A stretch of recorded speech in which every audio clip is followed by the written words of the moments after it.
English Bible NIV 영어성경 2. Kings 1. 25. 열왕기하 2. Kings 1. 1. After Ahab's death, Moab rebelled against Israel. 2. Now Ahaziah had fallen through the lattice of his upper room in Samaria and injured himself. So he sent messengers, saying to them, "Go and consult Baal-zebub, the god of Ekron, to see if I will recover from this injury." 3. But the angel of the Lord said to Elijah the Tishbite, "Go up and meet the messengers of the king of Samaria, and ask them, is it because there is no God in Israel that you are going off to consult Baal-zebub, the god of Ekron?" 4. Therefore this is what the Lord says, "You will not leave the bed you are lying on. You will certainly die." So Elijah went. 5. When the messengers returned to the king, he asked them, "Why have you come back?" 6. "A man came to meet us," they replied. "And he said to us, 'Go back to the king who sent you and tell him, this is what the Lord says, is it because there is no God in Israel that you are sending men to consult Baal-zebub, the god of Ekron? Therefore you will not leave the bed you are lying on. You will certainly die." 7. The king asked them, "What kind of man was it who came to meet you and told you this?" 8.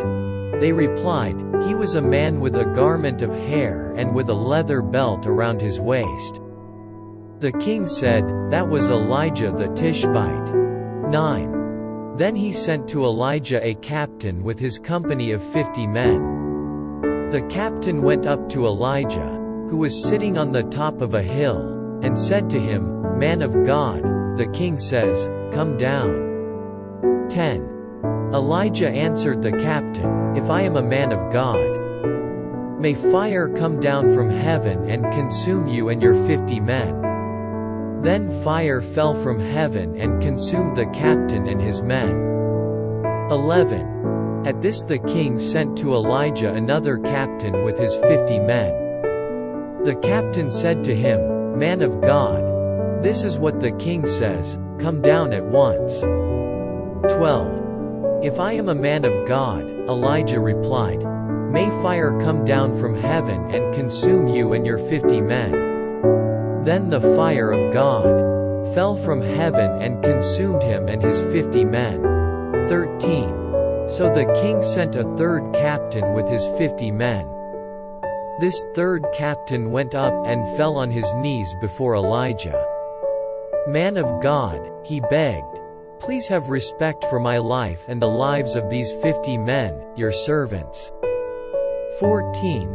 "See, fire has fallen from heaven and consumed the first 2 captains and all their men.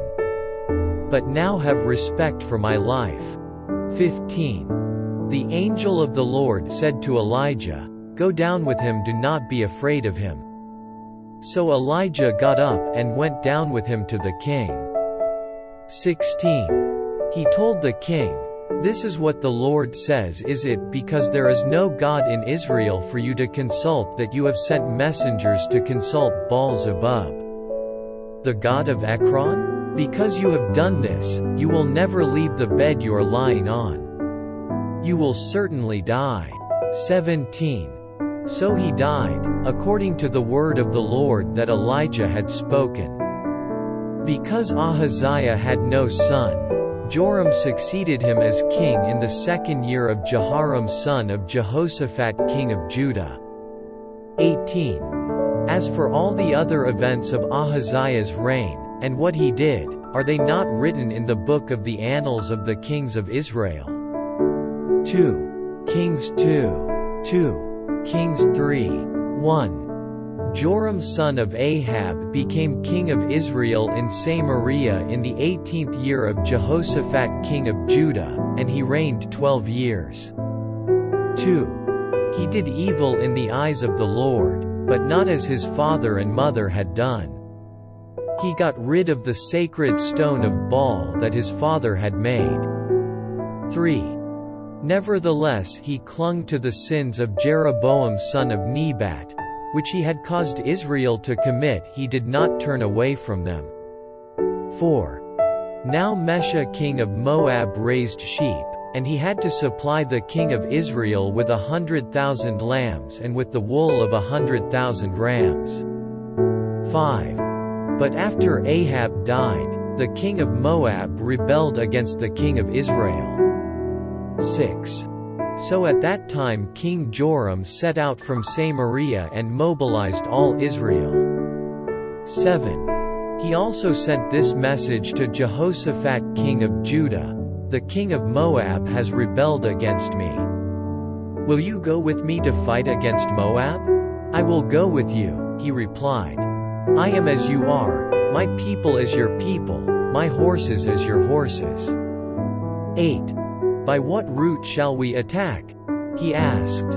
Through the desert of Edom, he answered. 9. So the king of Israel set out with the king of Judah and the king of Edom. After a roundabout march of 7 days, the army had no more water for themselves or for the animals with them. 10. What? Exclaimed the king of Israel. Has the Lord called us 3 kings together only to hand us over to Moab? 11. But Jehoshaphat asked, "Is there no prophet of the Lord here, that we may inquire of the Lord through him?" An officer of the king of Israel answered, "Elisha son of Shaphat is here. He used to pour water on the hands of Elijah." 12. Jehoshaphat said, "The word of the Lord is with him." So the king of Israel and Jehoshaphat and the king of Edom went down to him. 13. Elisha said to the king of Israel, "What do we have to do with each other? Go to the prophets of your father and the prophets of your mother." "No," the king of Israel answered, "because it was the Lord who called us 3 kings together to hand us over to Moab." 14. Elisha said, "As surely as the Lord Almighty lives, whom I serve, if I did not have respect for the presence of Jehoshaphat king of Judah, I would not look at you or even notice you." 15. But now bring me a harpist. While the harpist was playing, the hand of the Lord came upon Elisha. 16. And he said, "This is what the Lord says: make this valley full of ditches." 17. For this is what the Lord says you will see: neither wind nor rain, yet this valley will be filled with water, and you, your cattle and your other animals will drink. 18. This is an easy thing in the eyes of the Lord, he will also hand Moab over to you. 19. You will overthrow every fortified city and every major town. You will cut down every good tree, stop up all the springs, and ruin every good field with stones. 20. The next morning, about the time for offering the sacrifice, there it was, water flowing from the direction of Edom. And the land was filled with water. 21. Now all the Moabites had heard that the kings had come to fight against them, so every man, young and old, who could bear arms was called up and stationed on the border. 22. When they got up early in the morning, the sun was shining on the water. To the Moabites across the way, the water looked red, like blood. 23. That's blood, they said. Those kings must have fought and slaughtered each other. Now to the plunder, Moab. 24. But when the Moabites came to the camp of Israel, the Israelites rose up and fought them until they fled. And the Israelites invaded the land and slaughtered the Moabites. 25. They destroyed the towns, and each man threw a stone on every good field until it was covered. They stopped up all the springs and cut down every good tree. Only Kir-Hareseth was left with its stones in place, but men armed with slings surrounded it and attacked it as well. 26. When the king of Moab saw that the battle had gone against him, He took with him 700 swordsmen to break through to the king of Edom, but they failed. 27. Then he took his firstborn son, who was to succeed him as king, and offered him as a sacrifice on the city wall. The fury against Israel was great, they withdrew and returned to their own land. Kings 4:1. The wife of a man from the company of the prophets cried out to Elisha, "Your servant my husband is dead, and you know that he revered the Lord. But now his creditor is coming to take my 2 boys as his slaves." 2. Elisha replied to her, "How can I help you? Tell me, what do you have in your house?" "Your servant has nothing there at all," she said, "except a little oil." 3. Elisha said, "Go around and ask all your neighbors for empty jars. Don't ask for just a few." 4. Then go inside and shut the door behind you and your sons. Pour oil into all the jars, and as each is filled, put it to one side. 5. She left him and afterward shut the door behind her and her sons. They brought the jars to her and she kept pouring. 6. When all the jars were full, she said to her son, "Bring me another one." But he replied, "There is not a jar left." Then the oil stopped flowing. 7. She went and told the man of God, and he said, "Go, sell the oil and pay your debts. You and your sons can live on what is left." 8. One day Elisha went to Shunem. And a well-to-do woman was there, who urged him to stay for a meal. So whenever he came by, he stopped there to eat. 9. She said to her husband, "I know that this man who often comes our way is a holy man of God." 10. Let's make a small room on the roof and put in it a bed and a table, a chair and a lamp for him. Then he can stay there whenever he comes to us. 11. One day when Elisha came, he went up to his room and lay down there. 12. He said to his servant Gehazi, "Call the Shunammite." So he called her, and she stood before him. 13. Elisha said to him, "Tell her, you have gone to all this trouble for us. Now what can be done for you? Can we speak on your behalf to the king or the commander of the army?" She replied, "I have a home among my own people." 14. What can be done for her? Elisha asked. Gehazi said, "Well, she has no son and her husband is old." 15. Then Elisha said, "Call her." So he called her, and she stood in the doorway. 16. About this time next year, Elisha said, "You will hold a son in your arms." "No, my lord," she objected. "Don't mislead your servant, O man of God." 17. But the woman became pregnant, and the next year about that same time she gave birth to a son, just as Elisha had told her. 18. The child grew, and one day he went out to his father, who was with the reapers. 19. My head," he said to his father. His father told a servant, "Carry him to his mother." 20. After the servant had lifted him up and carried him to his mother, the boy sat on her lap until noon, and then he died. 21. She went up and laid him on the bed of the man of God, then shut the door and went out. 22. She called her husband and said, "Please send me one of the servants and a donkey so I can go to the man of God quickly and return." 23. Why go to him today? He asked. "It's not the new moon or the Sabbath." "It's all right," she said. 24. She saddled the donkey and said to her servant, "Lead on, don't slow down for me unless I tell you." 25. So she set out and came to the man of God at Mount Carmel. When he saw her in the distance, the man of God said to his servant Gehazi, "Look, there's the Shunammite." 26. Run to meet her and ask her, "Are you all right? Is your husband all right? Is your child all right?" "Everything is all right," she said. 27. When she reached the man of God at the mountain, she took hold of his feet. Gehazi came over to push her away, but the man of God said, "Leave her alone. She is in bitter distress, but the Lord has hidden it from me and has not told me why." 28. "Did I ask you for a son, my lord?" she said.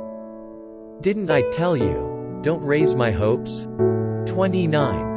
Elisha said to Gehazi, "Tuck your cloak into your belt, take my staff in your hand and run. If you meet anyone, do not greet him, and if anyone greets you, do not answer. Lay my staff on the boy's face." 30. But the child's mother said, "As surely as the Lord lives and as you live, I will not leave you." So he got up and followed her. 31. Gehazi went on ahead and laid the staff on the boy's face, but there was no sound or response. So Gehazi went back to meet Elisha and told him, "The boy has not awakened." 32. When Elisha reached the house, there was the boy lying dead on his couch. 33. He went in, shut the door on the two of them and prayed to the Lord. 34. Then he got on the bed and lay upon the boy, mouth to mouth, eyes to eyes, hands to hands. As he stretched himself out upon him, the boy's body grew warm. 35. Elisha turned away and walked back and forth in the room and then got on the bed and stretched out upon him once more. The boy sneezed 7 times and opened his eyes. 36. Elisha summoned Gehazi and said, "Call the Shunammite." And he did. When she came, he said, "Take your son." 37. She came in, fell at his feet and bowed to the ground. Then she took her son and went out. 38. Elisha returned to Gilgal and there was a famine in that region. While the company of the prophets was meeting with him, he said to his servant, "Put on the large pot and cook some stew for these men." 39. One of them went out into the fields to gather herbs and found a wild vine. He gathered some of its gourds and filled the fold of his cloak. When he returned, he cut them up into the pot of stew, though no one knew what they were. 40. The stew was poured out for the men, but as they began to eat it, they cried out, "O man of God, there is death in the pot." And they could not eat it. 41. Elisha said, "Get some flour." He put it into the pot and said, "Serve it to the people to eat." And there was nothing harmful in the pot. 42. A man came from Baal-Shalisha, bringing the man of God 20 loaves of barley bread baked from the first ripe grain, along with some heads of new grain. "Give it to the people to eat," Elisha said. 43. "How can I set this before 100 men?"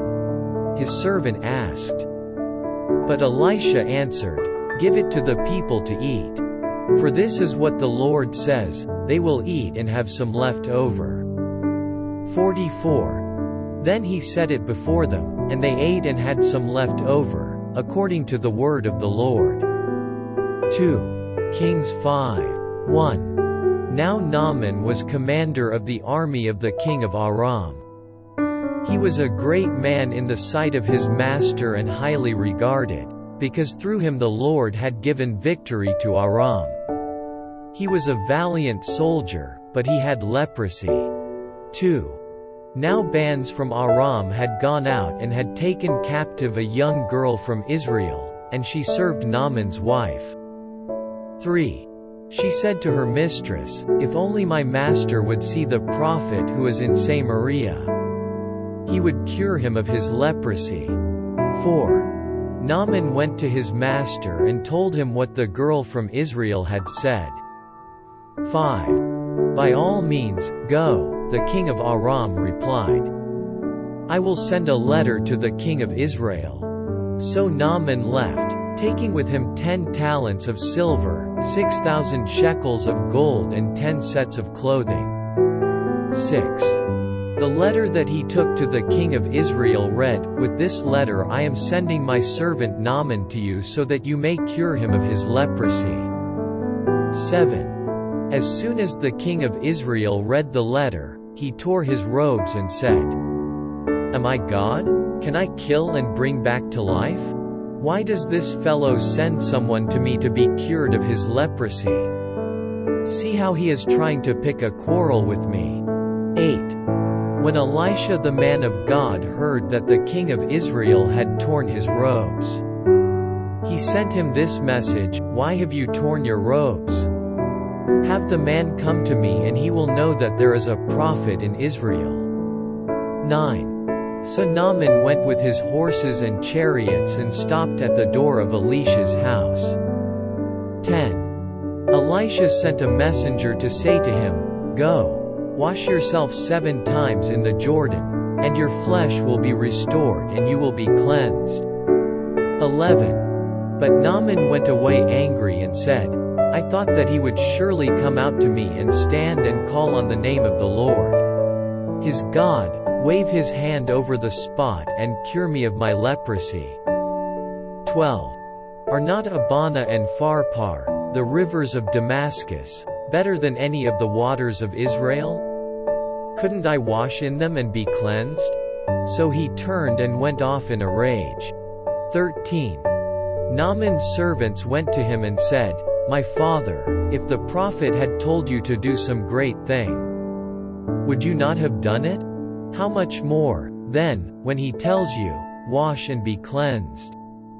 14. So he went down and dipped himself in the Jordan 7 times, as the man of God had told him, and his flesh was restored and became clean like that of a young boy. 15. Then Naaman and all his attendants went back to the man of God. He stood before him and said, "Now I know that there is no God in all the world except in Israel. Please accept now a gift from your servant." 16. The prophet answered, "As surely as the Lord lives, whom I serve, I will not accept a thing." And even though Naaman urged him, he refused. 17. "If you will not," said Naaman, "please let me, your servant, be given as much earth as a pair of mules can carry, for your servant will never again make burnt offerings and sacrifices to any other god but the Lord." 18.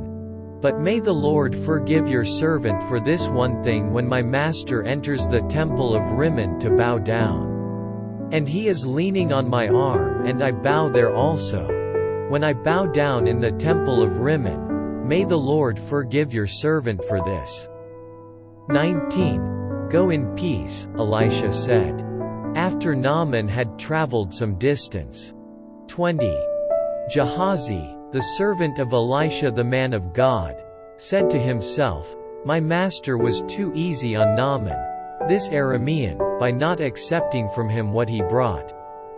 As surely as the Lord lives, I will run after him and get something from him." 21. So Gehazi hurried after Naaman. When Naaman saw him running toward him, he got down from the chariot to meet him. "Is everything all right?" he asked. 22. "Everything is all right," Gehazi answered. "My master sent me to say, 2 young men from the company of the prophets have just come to me from the hill country of Ephraim. Please give them a talent of silver and 2 sets of clothing." 23. "By all means, take 2 talents, said Naaman. He urged Gehazi to accept them, and then tied up the 2 talents of silver in 2 bags, with 2 sets of clothing. He gave them to 2 of his servants, and they carried them ahead of Gehazi. 24. When Gehazi came to the hill, he took the things from the servants and put them away in the house. He sent the men away and they left. 25. Then he went in and stood before his master Elisha. "Where have you been, Gehazi?" Elisha asked. "Your servant didn't go anywhere," Gehazi answered. 26. But Elisha said to him, "Was not my spirit with you when the man got down from his chariot to meet you? Is this the time to take money, or to accept clothes, olive groves, vineyards, flocks, herds, or menservants and maidservants?" 27. Naaman's leprosy will cling to you and to your descendants forever. Then Gehazi went from Elisha's presence and he was leprous, as white as snow. 2 Kings 6. 1. The company of the prophets said to Elisha, "Look, the place where we meet with you is too small for us. 2. Let us go to the Jordan, where each of us can get a pole, and let us build a place there for us to live." And he said, "Go." 3. Then one of them said, "Won't you please come with your servants?" "I will," Elisha replied. 4. And he went with them. They went to the Jordan and began to cut down trees. 5. As one of them was cutting down a tree, the iron axe head fell into the water. "Oh, my lord," he cried out, "it was borrowed." 6. The man of God asked, "Where did it fall?" When he showed him the place, Elisha cut a stick and threw it there, and made the iron float. 7. "Lift it out," he said. Then the man reached out his hand and took it. 8. Now the king of Aram was at war with Israel. After conferring with his officers, he said, "I will set up my camp in such and such a place." 9. The man of God sent word to the king of Israel, "Beware of passing that place, because the Arameans are going down there." 10. So the king of Israel checked on the place indicated by the man of God.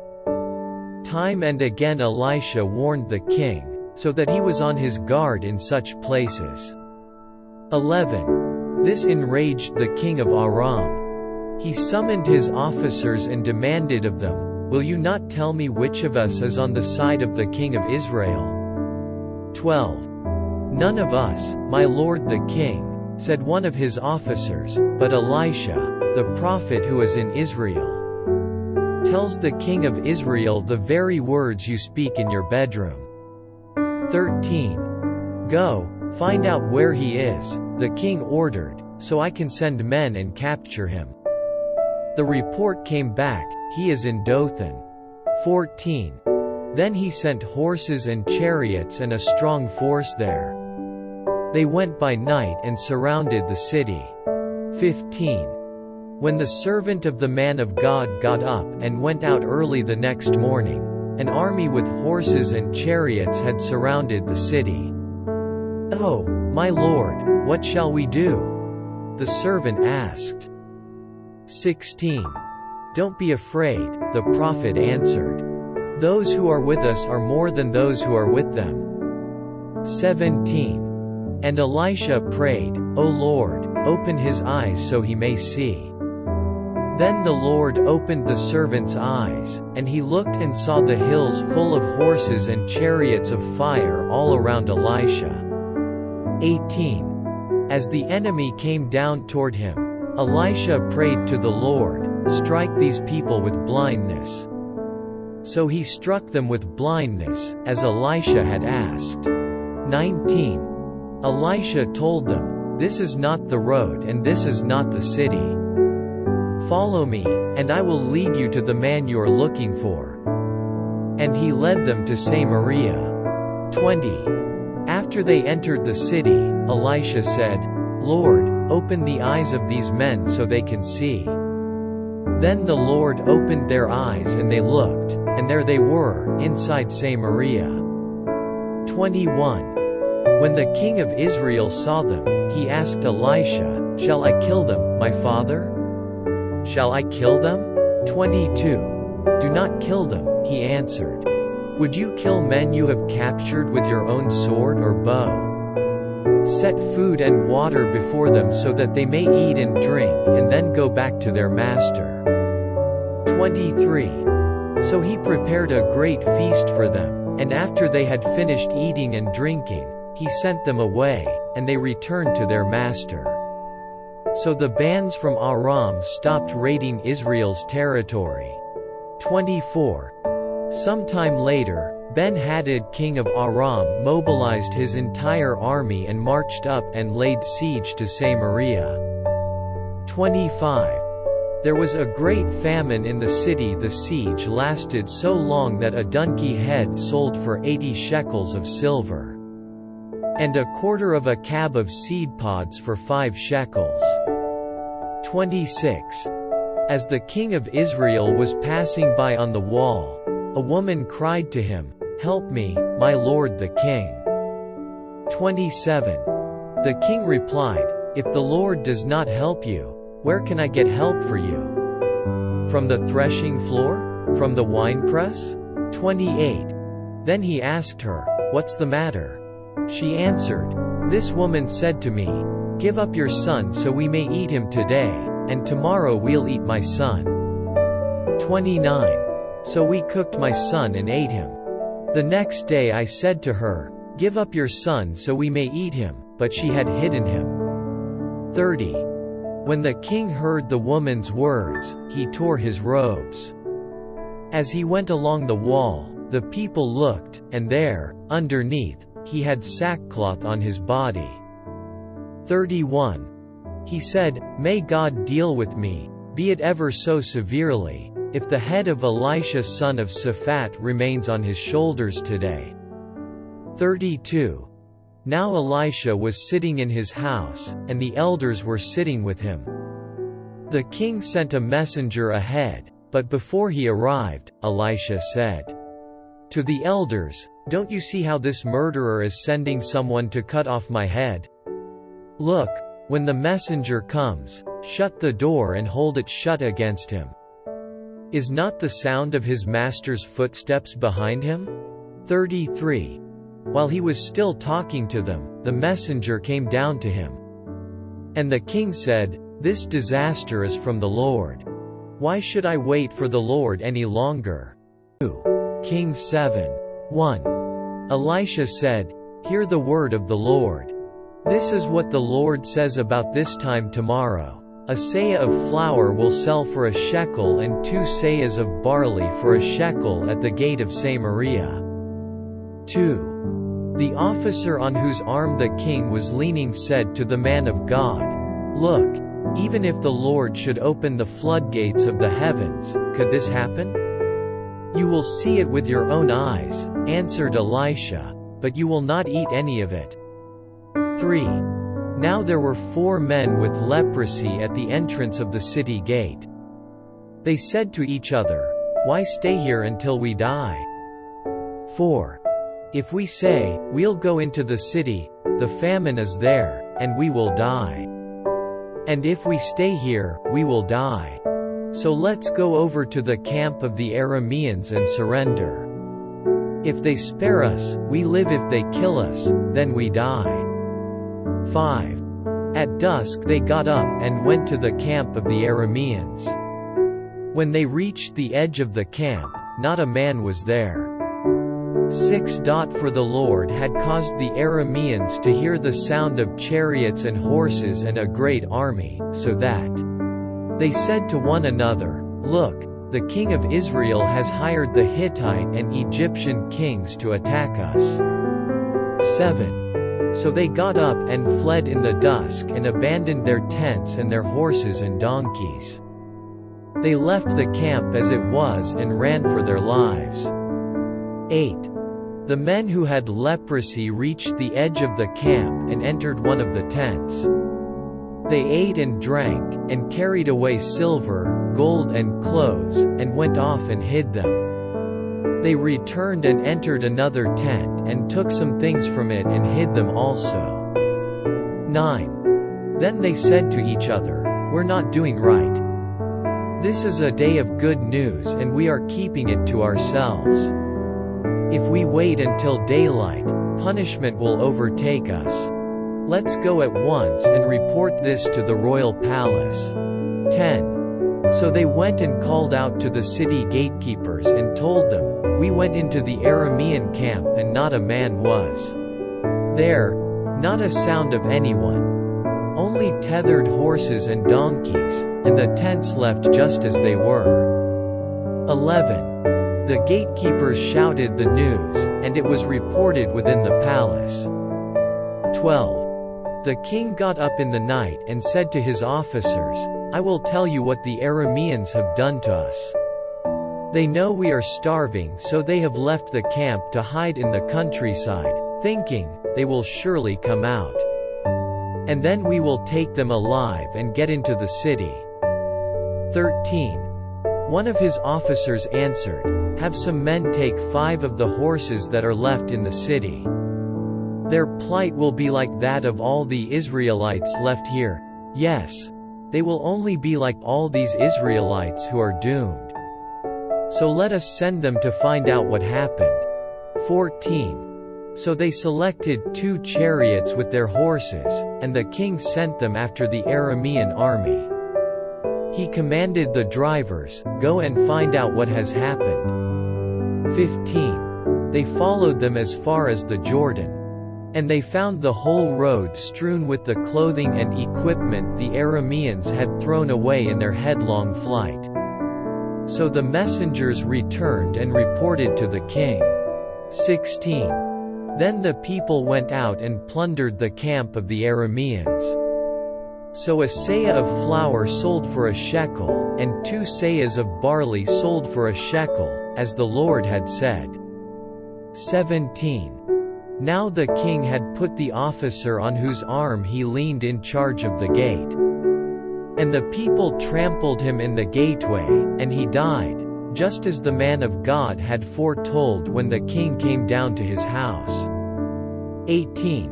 It happened as the man of God had said to the king, about this time tomorrow. A seah of flour will sell for a shekel and 2 seahs of barley for a shekel at the gate of Samaria. 19. The officer had said to the man of God, "Look, even if the Lord should open the floodgates of the heavens, could this happen?" The man of God had replied, "You will see it with your own eyes, but you will not eat any of it." 20. And that is exactly what happened to him, for the people trampled him in the gateway, and he died. 2 Kings 8:1. Now Elisha had said to the woman whose son he had restored to life, "Go away with your family and stay for a while wherever you can. Because the Lord has decreed a famine in the land that will last 7 years." 2. The woman proceeded to do as the man of God said. She and her family went away and stayed in the land of the Philistines 7 years. 3. At the end of the 7 years she came back from the land of the Philistines and went to the king to beg for her house and land. 4. The king was talking to Gehazi, the servant of the man of God, and had said, "Tell me about all the great things Elisha has done." 5. Just as Gehazi was telling the king how Elisha had restored the dead to life, the woman whose son Elisha had brought back to life came to beg the king for her house and land. Gehazi said, "This is the woman, my lord the king, and this is her son whom Elisha restored to life." 6. The king asked the woman about it, and she told him. Then he assigned an official to her case and said to him, "Give back everything that belonged to her, including all the income from her land from the day she left the country until now." 7. Elisha went to Damascus, and Ben-Hadad king of Aram was ill. When the king was told, "The man of God has come all the way up here," 8. He said to Hazael, "Take a gift with you and go to meet the man of God. Consult the Lord through him, ask him, 'Will I recover from this illness?'" 9.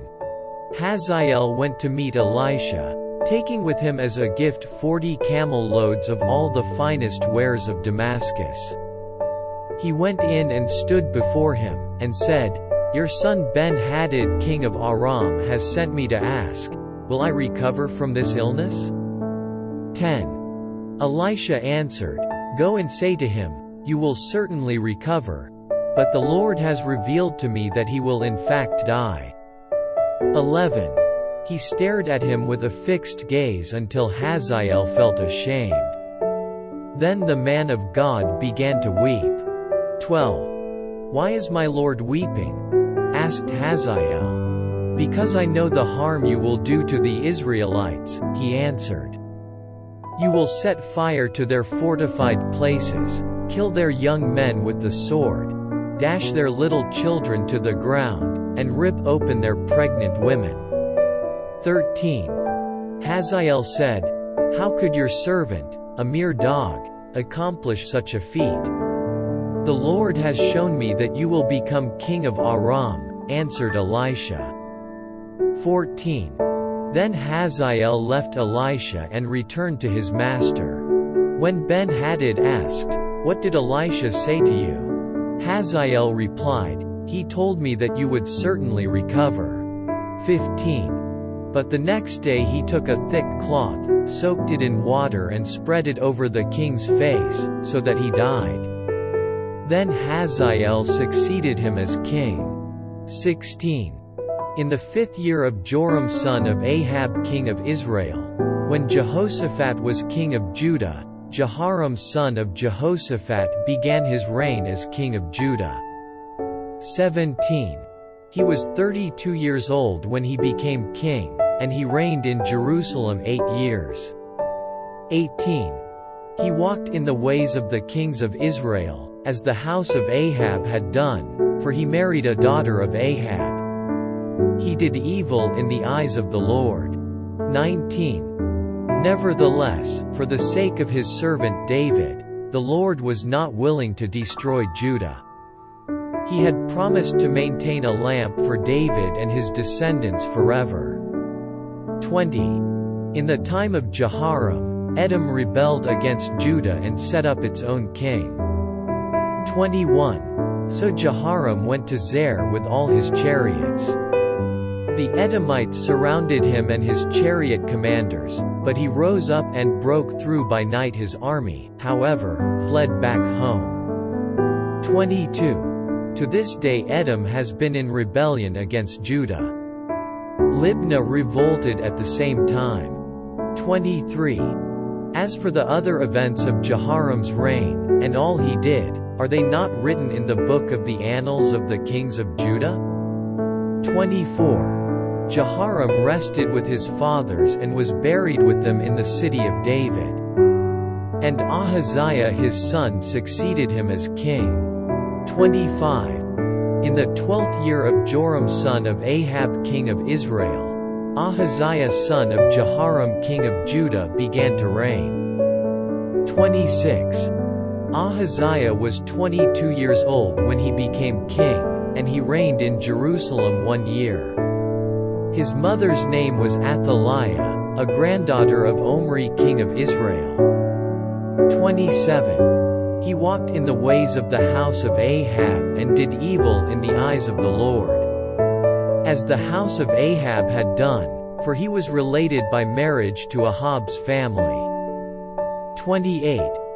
Ahaziah went with Joram son of Ahab to war against Hazael king of Aram at Ramoth-Gilead. The Arameans wounded Joram. 29. So King Joram returned to Jezreel to recover from the wounds the Arameans had inflicted on him at Ramoth in his battle with Hazael king of Aram. Then Ahaziah son of Jehoram king of Judah went down to Jezreel to see Joram son of Ahab, because he had been wounded. 2 Kings 9:1. The prophet Elisha summoned a man from the company of the prophets and said to him, Tuck your cloak into your belt. Take this flask of oil with you and go to Ramoth-Gilead. 2. When you get there, look for Jehu son of Jehoshaphat, the son of Nimshi. Go to him, get him away from his companions and take him into an inner room. 3. Then take the flask and pour the oil on his head and declare, 'This is what the Lord says, I anoint you king over Israel.' Then open the door and run, don't delay." 4. So the young man, the prophet, went to Ramoth-Gilead. 5. When he arrived, he found the army officers sitting together. "I have a message for you, commander," he said. "For which of us?" asked Jehu. "For you, commander," he replied. 6. Jehu got up and went into the house. Then the prophet poured the oil on Jehu's head and declared, "This is what the Lord, the God of Israel, says, I anoint you king over the Lord's people Israel." 7. You are to destroy the house of Ahab your master, and I will avenge the blood of my servants, the prophets, and the blood of all the Lord's servants shed by Jezebel. 8. The whole house of Ahab will perish.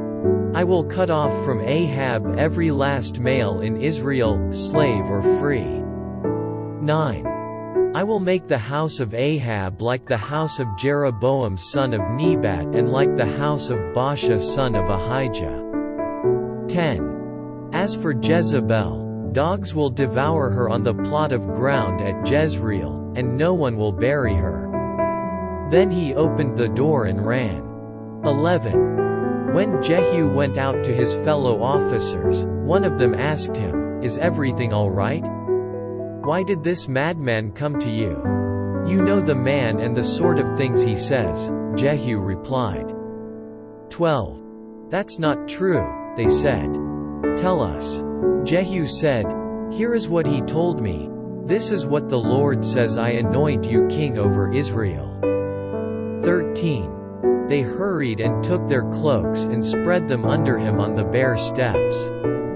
Then they blew the trumpet and shouted, "Jehu is king." 14. So Jehu son of Jehoshaphat, the son of Nimshi, conspired against Joram. Now Joram and all Israel had been defending Ramoth-Gilead against Hazael king of Aram. 15. But King Joram had returned to Jezreel to recover from the wounds the Arameans had inflicted on him in the battle with Hazael king of Aram. Jehu said, "If this is the way you feel, don't let anyone slip out of the city to go and tell the news in Jezreel." 16. Then he got into his chariot and rode to Jezreel, because Joram was resting there and Ahaziah king of Judah had gone down to see him. 17. When the lookout standing on the tower in Jezreel saw Jehu's troops approaching, he called out, "I see some troops coming. Get a horseman," Joram ordered. "Send him to meet them and ask, 'Do you come in peace?'" 18. The horseman rode off to meet Jehu and said, "This is what the king says, do you come in peace?" "What do you have to do with peace?" Jehu replied, "Fall in behind me." The lookout reported, "The messenger has reached them, but he isn't coming back." 19. So the king sent out a second horseman. When he came to them he said, "This is what the king says, do you come in peace?" Jehu replied, "What do you have to do with peace? Fall in behind me." 20. The lookout reported, "He has reached them, but he isn't coming back either."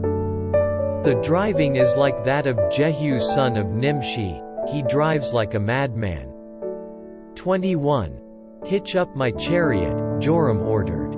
And when it was hitched up, Joram king of Israel and Ahaziah king of Judah rode out, each in his own chariot, to meet Jehu. They met him at the plot of ground that had belonged to Naboth the Jezreelite. 22. When Joram saw Jehu he asked, "Have you come in peace, Jehu?" "How can there be peace?" Jehu replied, "As long as all the idolatry and witchcraft of your mother Jezebel abound." 23. Joram turned about and fled, calling out to Ahaziah, "Treachery, Ahaziah." 24. Then Jehu drew his bow and shot Joram between the shoulders. The arrow pierced his heart and he slumped down in his chariot. 25. Jehu said to Bidkar, his chariot officer, "Pick him up and throw him on the field that belonged to Naboth the Jezreelite. Remember how you and I were riding together in chariots behind Ahab his father when the Lord made this prophecy about him." 26. Yesterday I saw the blood of Naboth and the blood of his sons, declares the Lord, and I will surely make you pay for it on this plot of ground, declares the Lord. Now then, pick him up and throw him on that plot, in accordance with the word of the Lord. 27. When Ahaziah king of Judah saw what had happened, he fled up the road to Beth-Hagan. Jehu chased him, shouting, "Kill him too." They wounded him in his chariot on the way up to Gur near Ibelim, but he escaped to Megiddo and died there. 28. His servants took him by chariot to Jerusalem and buried him with his fathers in his tomb in the city of David. 29. In the 11th year of Joram son of Ahab, Ahaziah had become king of Judah. 30. Then Jehu went to Jezreel. When Jezebel heard about it, she painted her eyes, arranged her hair and looked out of a window. 31. As Jehu entered the gate, she asked, "Have you come in peace, Zimri, you murderer of your master?" 32. He looked up at the window and called out, "Who is on my side?" "Who?" 2 or 3 eunuchs looked down at him. 33. "Throw her down," Jehu said. So they threw her down, and some of her blood spattered the wall and the horses as they trampled her underfoot. 34. Jehu went in and ate and drank. "Take care of that cursed woman," he said, "and bury her, for she was a king's daughter." 35. But when they went out to bury her, they found nothing except her skull, her feet and her hands. 36. They went back and told Jehu, who said, "This is the word of the Lord that he spoke through his servant Elijah. The Tishbite on the plot of ground at Jezreel dogs will devour Jezebel's flesh." 37. Jezebel's body will be like refuse on the ground in the plot at Jezreel, so that no one will be able to say, "This is Jezebel." 2 Kings 10:1. Now there were in Samaria 70 sons of the house of Ahab. So Jehu wrote letters and sent them to Samaria to the officials of Jezreel, to the elders and to the guardians of Ahab's children. He said, 2. As soon as this letter reaches you, since your master's sons are with you and you have chariots and horses, a fortified city and weapons. 3. Choose the best and most worthy of your master's sons and set him on his father's throne. Then fight for your master's house. 4. But they were terrified and said, "If 2 kings could not resist him, how can we?" 5. So the palace administrator, the city governor, the elders and the guardians sent this message to Jehu, "We are your servants. And we will do anything you say. We will not appoint anyone as king. You do whatever you think best." 6. Then Jehu wrote them a second letter, saying, "If you are on my side and will obey me, take the heads of your master's sons and come to me in Jezreel by this time tomorrow." Now the royal princes, 70 of them, were with the leading men of the city, who were rearing them. 7. When the letter arrived, these men took the princes and slaughtered all 70 of them. They put their heads in baskets and sent them to Jehu in Jezreel. 8. When the messenger arrived, he told Jehu, "They have brought the heads of the princes." Then Jehu ordered, "Put them in 2 piles at the entrance of the city gate until morning." 9. The next morning Jehu went out. He stood before all the people and said, "You are innocent. It was I who conspired against my master and killed him, but who killed all these?" 10. Know then, that not a word the Lord has spoken against the house of Ahab will fail. The Lord has done what he promised through his servant Elijah. 11. So Jehu killed everyone in Jezreel who remained of the house of Ahab, as well as all his chief men, his close friends and his priests, leaving him no survivor. 12. Jehu then set out and went toward Samaria, at Beth-Eked of the shepherds. 13. He met some relatives of Ahaziah king of Judah and asked, "Who are you?" They said, "We are relatives of Ahaziah, and we have come down to greet the families of the king and of the queen mother." 14. Take them alive, he ordered. So they took them alive and slaughtered them by the well of Beth-Eked, 42 men. He left no survivor. 15. After he left there, he came upon Jehonadab son of Rechab, who was on his way to meet him. Jehu greeted him and said, "Are you in accord with me, as I am with you?" "I am," Jehonadab answered. "If so," said Jehu, "give me your hand." So he did, and Jehu helped him up into the chariot. 16. Jehu said, "Come with me and see my zeal for the Lord." Then he had him ride along in his chariot. 17.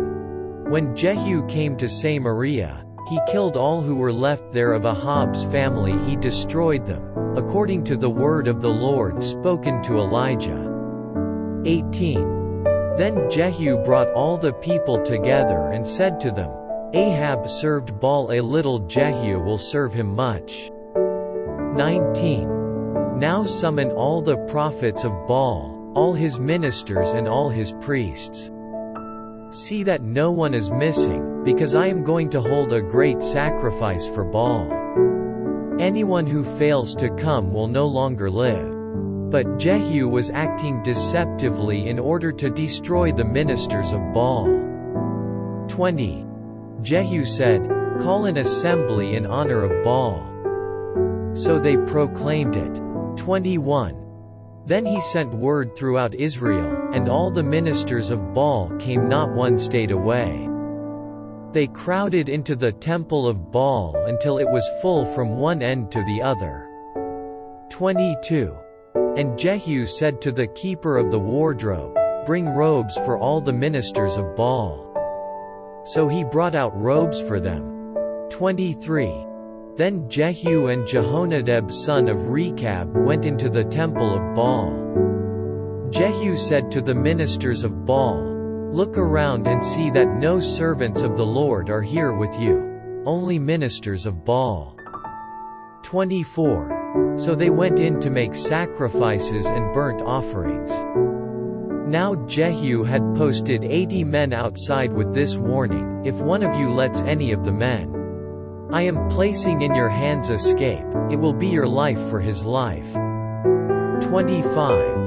As soon as Jehu had finished making the burnt offering, he ordered the guards and officers, "Go in and kill them, let no one escape."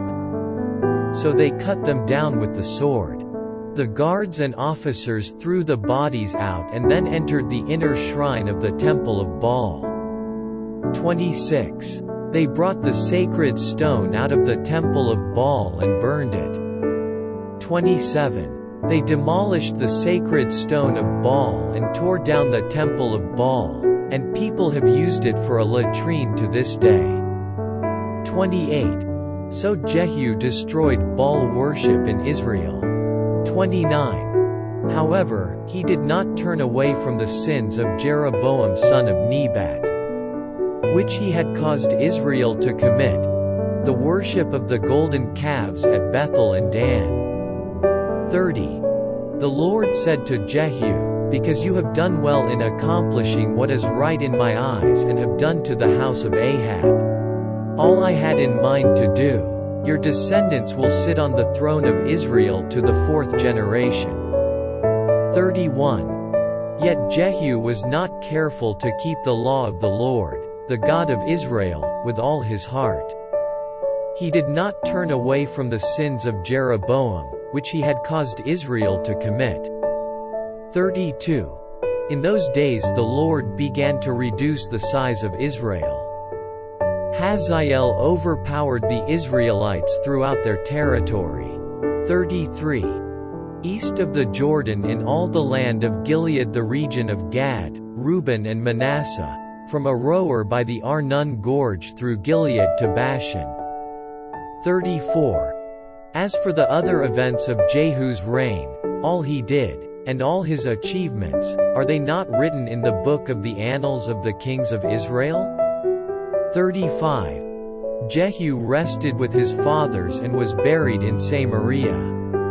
And Jehoahaz his son succeeded him as king. 36.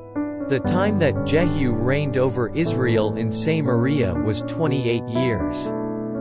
2 Kings 11:1. When Athaliah the mother of Ahaziah saw that her son was dead, she proceeded to destroy the whole royal family. 2.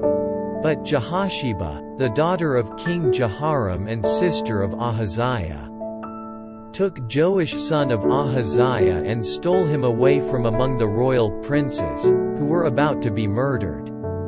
She put him and his nurse in a bedroom to hide him from Athaliah so he was not killed. 3. He remained hidden with his nurse at the temple of the Lord for 6 years while Athaliah ruled the land. 4.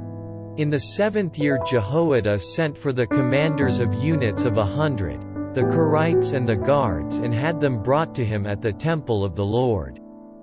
He made a covenant with them and put them under oath at the temple of the Lord. Then he showed them the king's son. 5. He commanded them, saying, "This is what you are to do, you who are in the 3 companies that are going on duty on the Sabbath, a third of you guarding the royal palace. 6. A third at the Sur gate, and a third at the gate behind the guard, who take turns guarding the temple. 7. And you who are in the other 2 companies that normally go off Sabbath duty are all to guard the temple for the king. 8. Station yourselves around the king, each man with his weapon in his hand. Anyone who approaches your ranks must be put to death. Stay close to the king wherever he goes." 9. The commanders of units of 100 did just as Jehoiada the priest ordered. Each one took his men, those who were going on duty on the Sabbath and those who were going off duty, and came to Jehoiada the priest. 10. Then he gave the commanders the spears and shields that had belonged to King David and that were in the temple of the Lord. 11. The guards, each with his weapon in his hand, stationed themselves around the king, near the altar and the temple, from the south side to the north side of the temple. 12. Jehoiada brought out the king's son and put the crown on him. He presented him with a copy of the covenant and proclaimed him king. They anointed him, and the people clapped their hands and shouted, "Long live the king!" 13. When Athaliah heard the noise made by the guards and the people, she went to the people at the temple of the Lord. 14. She looked and there was the king, standing by the pillar, as the custom was.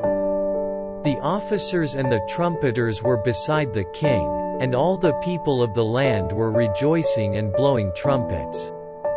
Then Athaliah tore her robes and called out, "Treason! Treason!" 15. Jehoiada the priest ordered the commanders of units of 100, who were in charge of the troops, "Bring her out between the ranks and put to the sword anyone who follows her." For the priest had said, "She must not be put to death in the temple of the Lord." 16. So they seized her as she reached the place where the horses enter the palace grounds, and there she was put to death. 17. Jehoiada then made a covenant between the Lord and the king and people that they would be the Lord's people. He also made a covenant between the king and the people. 18. All the people of the land went to the temple of Baal and tore it down. They smashed the altars and idols to pieces and killed Mattan the priest of Baal in front of the altars. Then Jehoiada the priest posted guards at the temple of the Lord. 19. He took with him the commanders of hundreds, the Kerites, the guards and all the people of the land. And together they brought the king down from the temple of the Lord and went into the palace, entering by way of the gate of the guards. The king then took his place on the royal throne. 20. And all the people of the land rejoiced. And the city was quiet, because Athaliah had been slain with the sword at the palace. 21. Joash was 7 years old when he began to reign. 2.Kings 12:1. In the 7th year of Jehu, Joash became king, and he reigned in Jerusalem 40 years. His mother's name was Zebiah, she was from Beersheba. 2. Joash did what was right in the eyes of the Lord all the years Jehoiada the priest instructed him. 3. The high places, however, were not removed. The people continued to offer sacrifices and burn incense there. 4. Joash said to the priests, "Collect all the money that is brought as sacred offerings to the temple of the Lord, the money collected in the census, the money received from personal vows and the money brought voluntarily to the temple." 5. Let every priest receive the money from one of the treasurers, and let it be used to repair whatever damage is found in the temple. 6. But by the 23rd year of King Joash the priest still had not repaired the temple. 7. Therefore King Joash summoned Jehoiada the priest and the other priests and asked them, "Why aren't you repairing the damage done to the temple? Take no more money from your treasurers, but hand it over for repairing the temple." 8. The priests agreed that they would not collect any more money from the people and that they would not repair the temple themselves. 9. Jehoiada the priest took a chest and bored a hole in its lid. He placed it beside the altar, on the right side as one enters the temple of the Lord. The priests who guarded the entrance put into the chest all the money that was brought to the temple of the Lord. 10. Whenever they saw that there was a large amount of money in the chest, the royal secretary and the high priest came, counted the money that had been brought into the temple of the Lord and put it into bags. 11. When the amount had been determined, they gave the money to the men appointed to supervise the work on the temple. With it they paid those who worked on the temple of the Lord, the carpenters and builders. 12. The masons and stonecutters. They purchased timber and dressed stone for the repair of the temple of the Lord, and met all the other expenses of restoring the temple. 13. The money brought into the temple was not spent for making silver basins, wick trimmers, sprinkling bowls, trumpets or any other articles of gold or silver for the temple of the Lord. 14. It was paid to the workmen, who used it to repair the temple. 15. They did not require an accounting from those to whom they gave the money to pay the workers, because they acted with complete honesty. 16. The money from the guilt offerings and sin offerings was not brought into the temple of the Lord, it belonged to the priests. 17. About this time Hazael king of Aram went up and attacked Gath and captured it. Then he turned to attack Jerusalem. 18. But Joash king of Judah took all the sacred objects dedicated by his fathers, Jehoshaphat, Jehoram and Ahaziah, the kings of Judah, and the gifts he himself had dedicated, and all the gold found in the treasuries of the temple of the Lord and of the royal palace. And he sent them to Hazael king of Aram, who then withdrew from Jerusalem. 19. As for the other events of the reign of Joash, and all he did, are they not written in the book of the annals of the kings of Judah? 20. His officials conspired against him and assassinated him at Beth Millo, on the road down to Silla.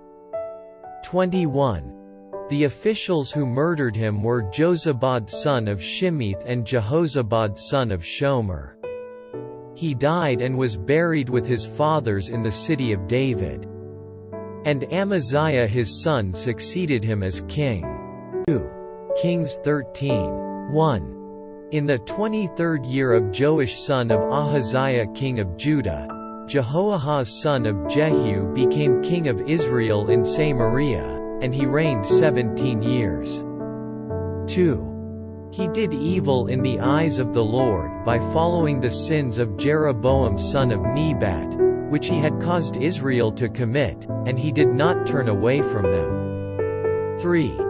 So the Lord's anger burned against Israel, and for a long time he kept them under the power of Hazael king of Aram and Ben-Hadad his son.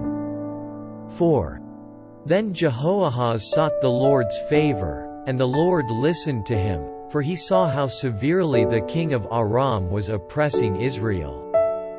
5. The Lord provided a deliverer for Israel, and they escaped from the power of Aram.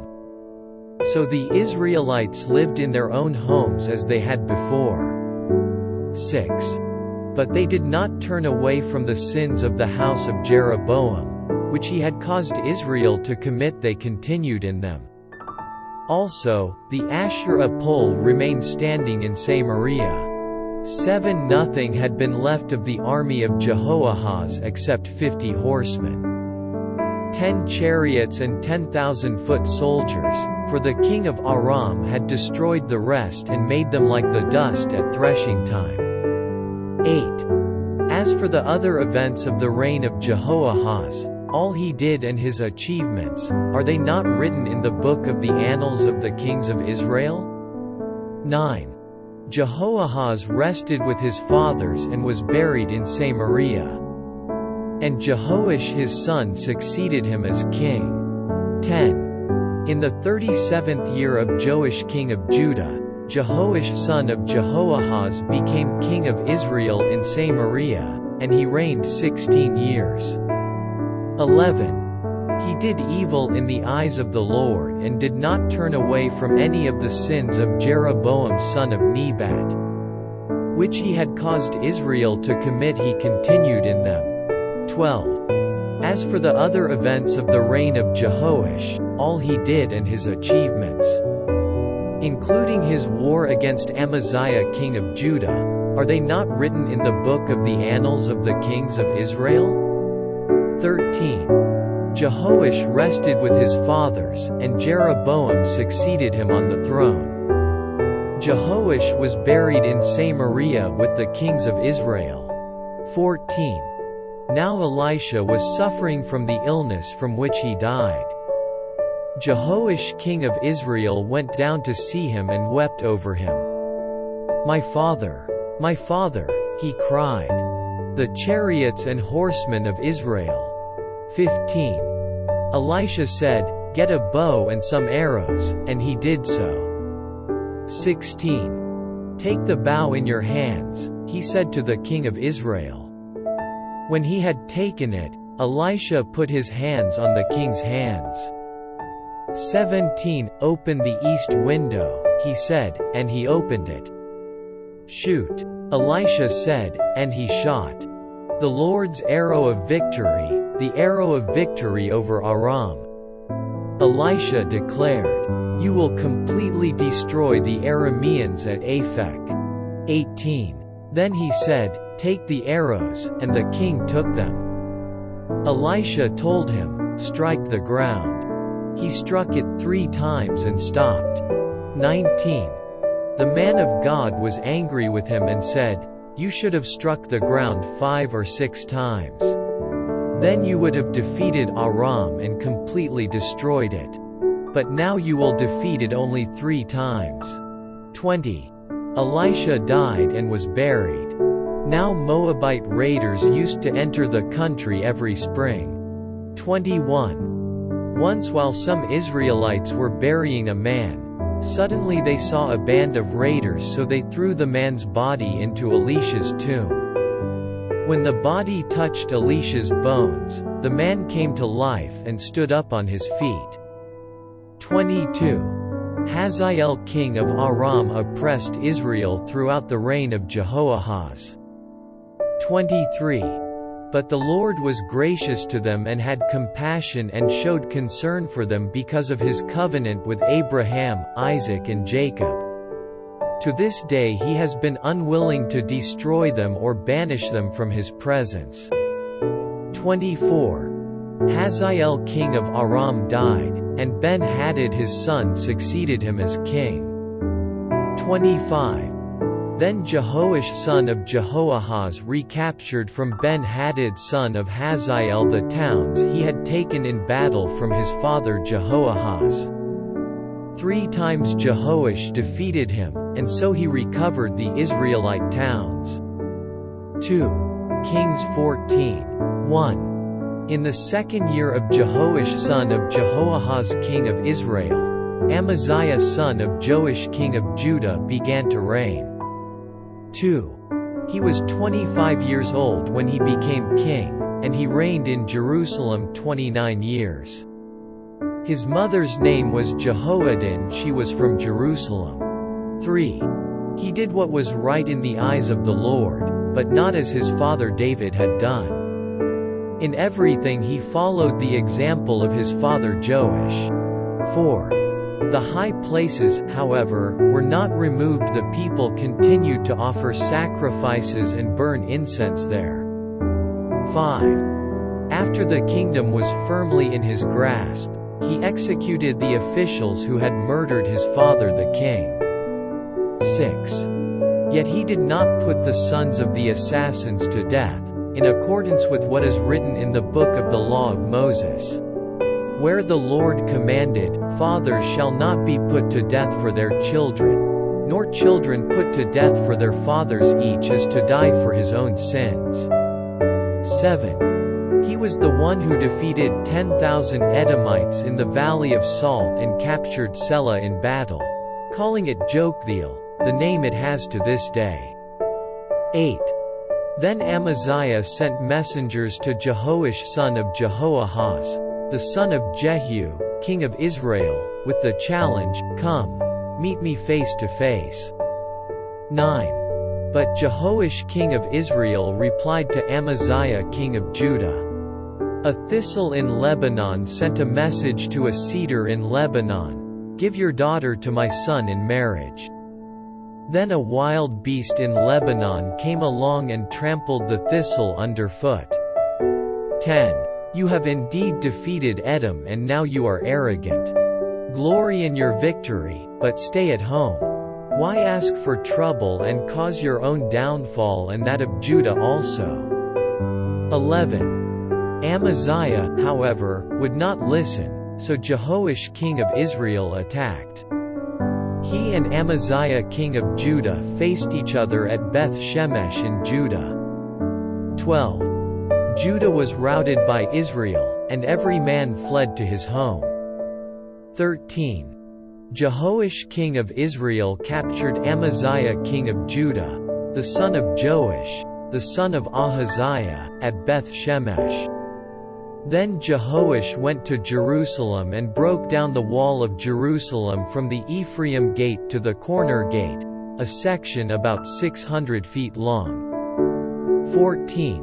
He took all the gold and silver and all the articles found in the temple of the Lord and in the treasuries of the royal palace. He also took hostages and returned to Samaria. 15.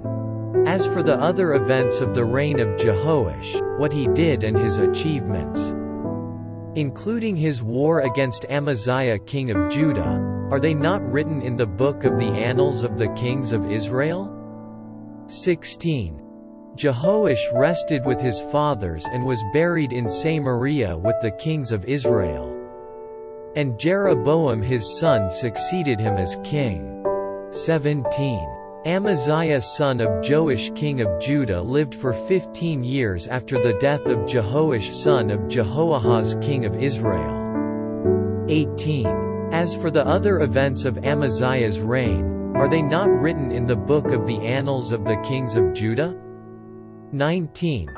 They conspired against him in Jerusalem, and he fled to Lachish, but they sent men after him to Lachish and killed him there.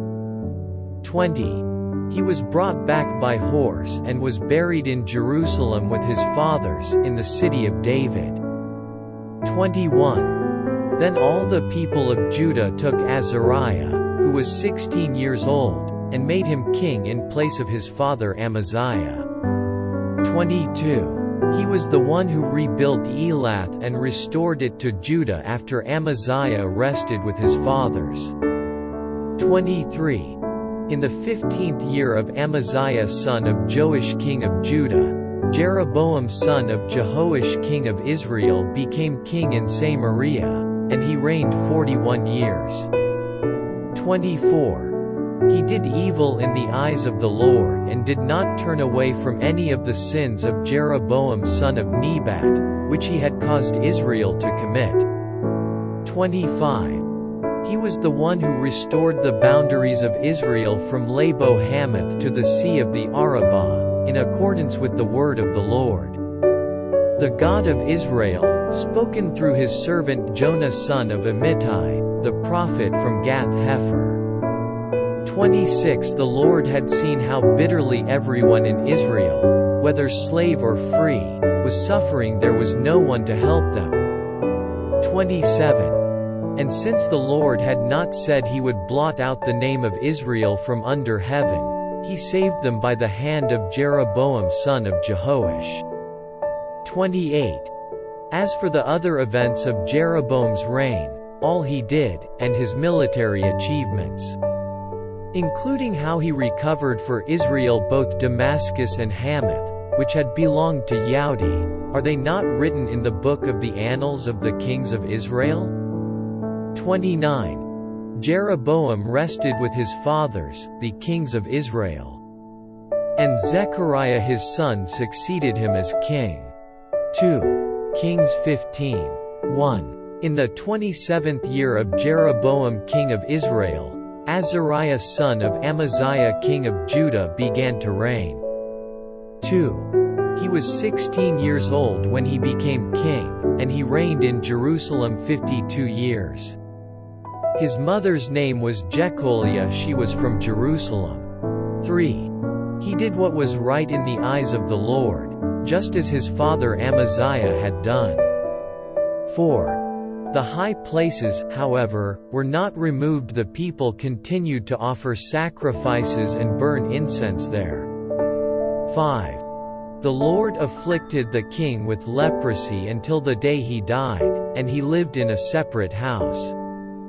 Jotham the king's son had charge of the palace and governed the people of the land. 6. As for the other events of Azariah's reign, and all he did, are they not written in the book of the annals of the kings of Judah? 7. Azariah rested with his fathers and was buried near them in the city of David. And Jotham his son succeeded him as king. 8. In the 38th year of Azariah king of Judah, Zechariah son of Jeroboam became king of Israel in Samaria, and he reigned 6 months. 9. He did evil in the eyes of the Lord, as his fathers had done.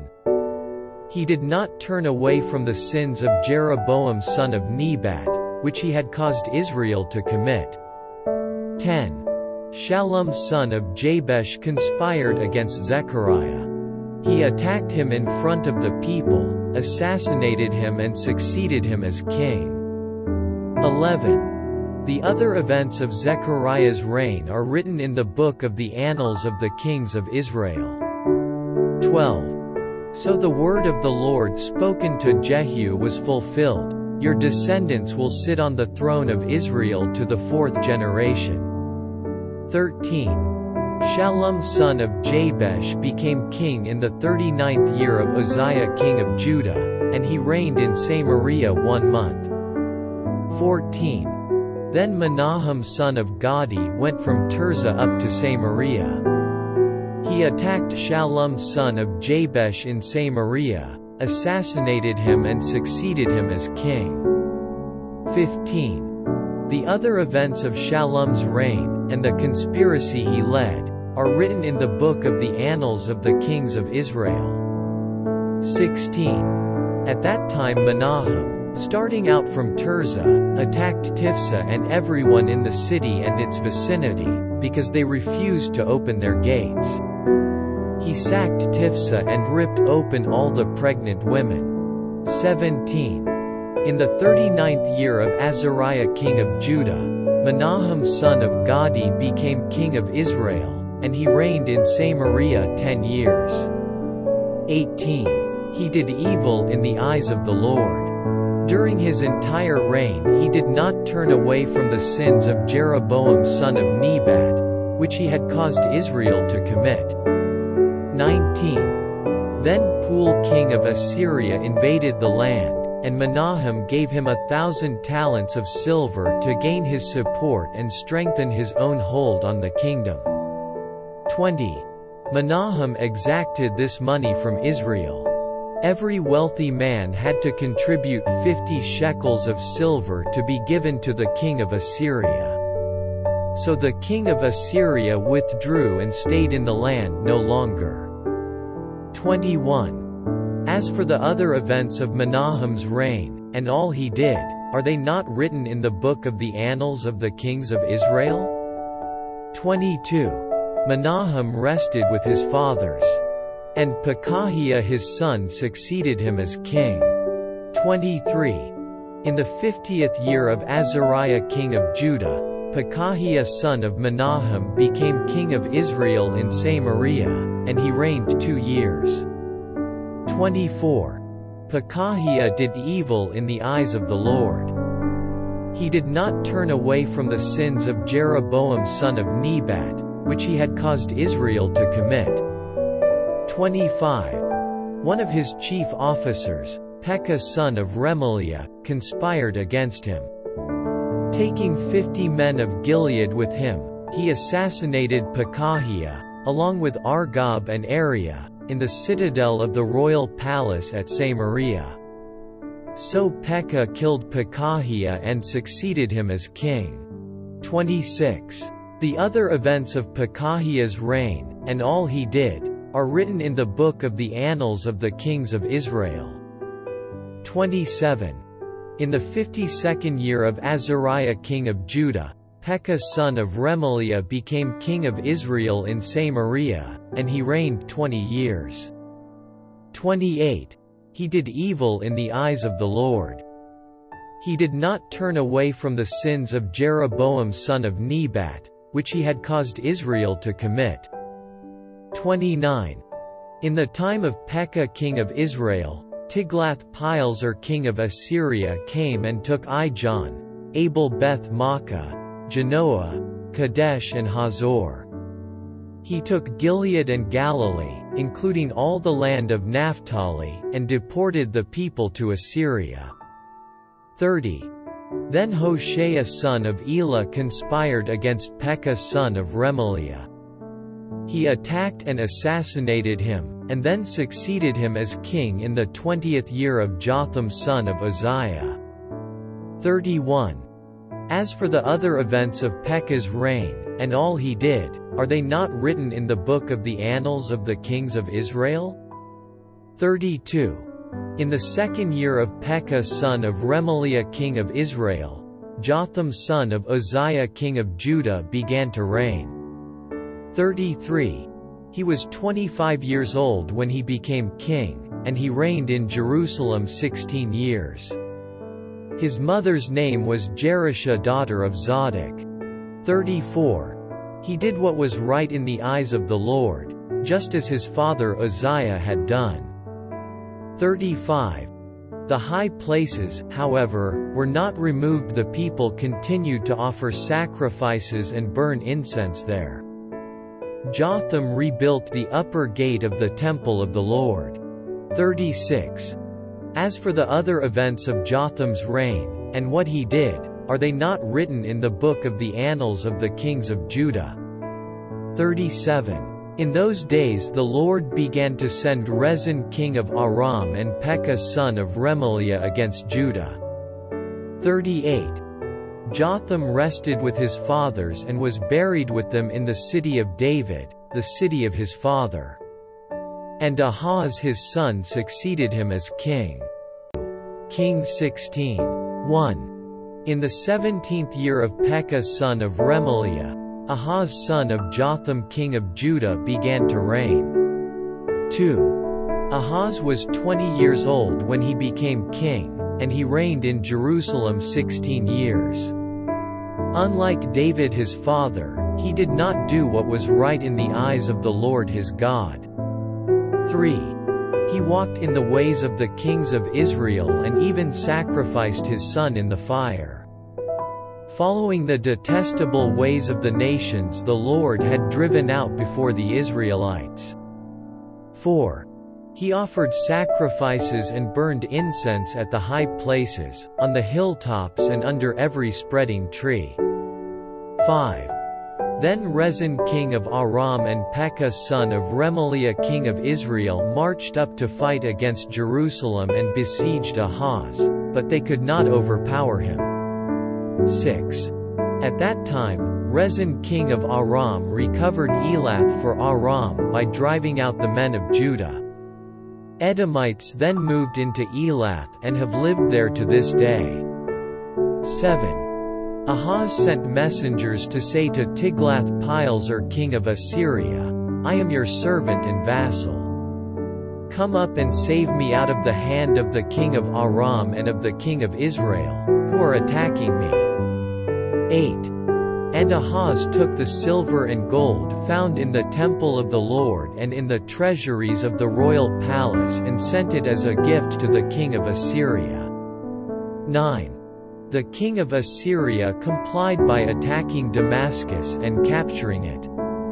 He deported its inhabitants to Kir and put Rezin to death.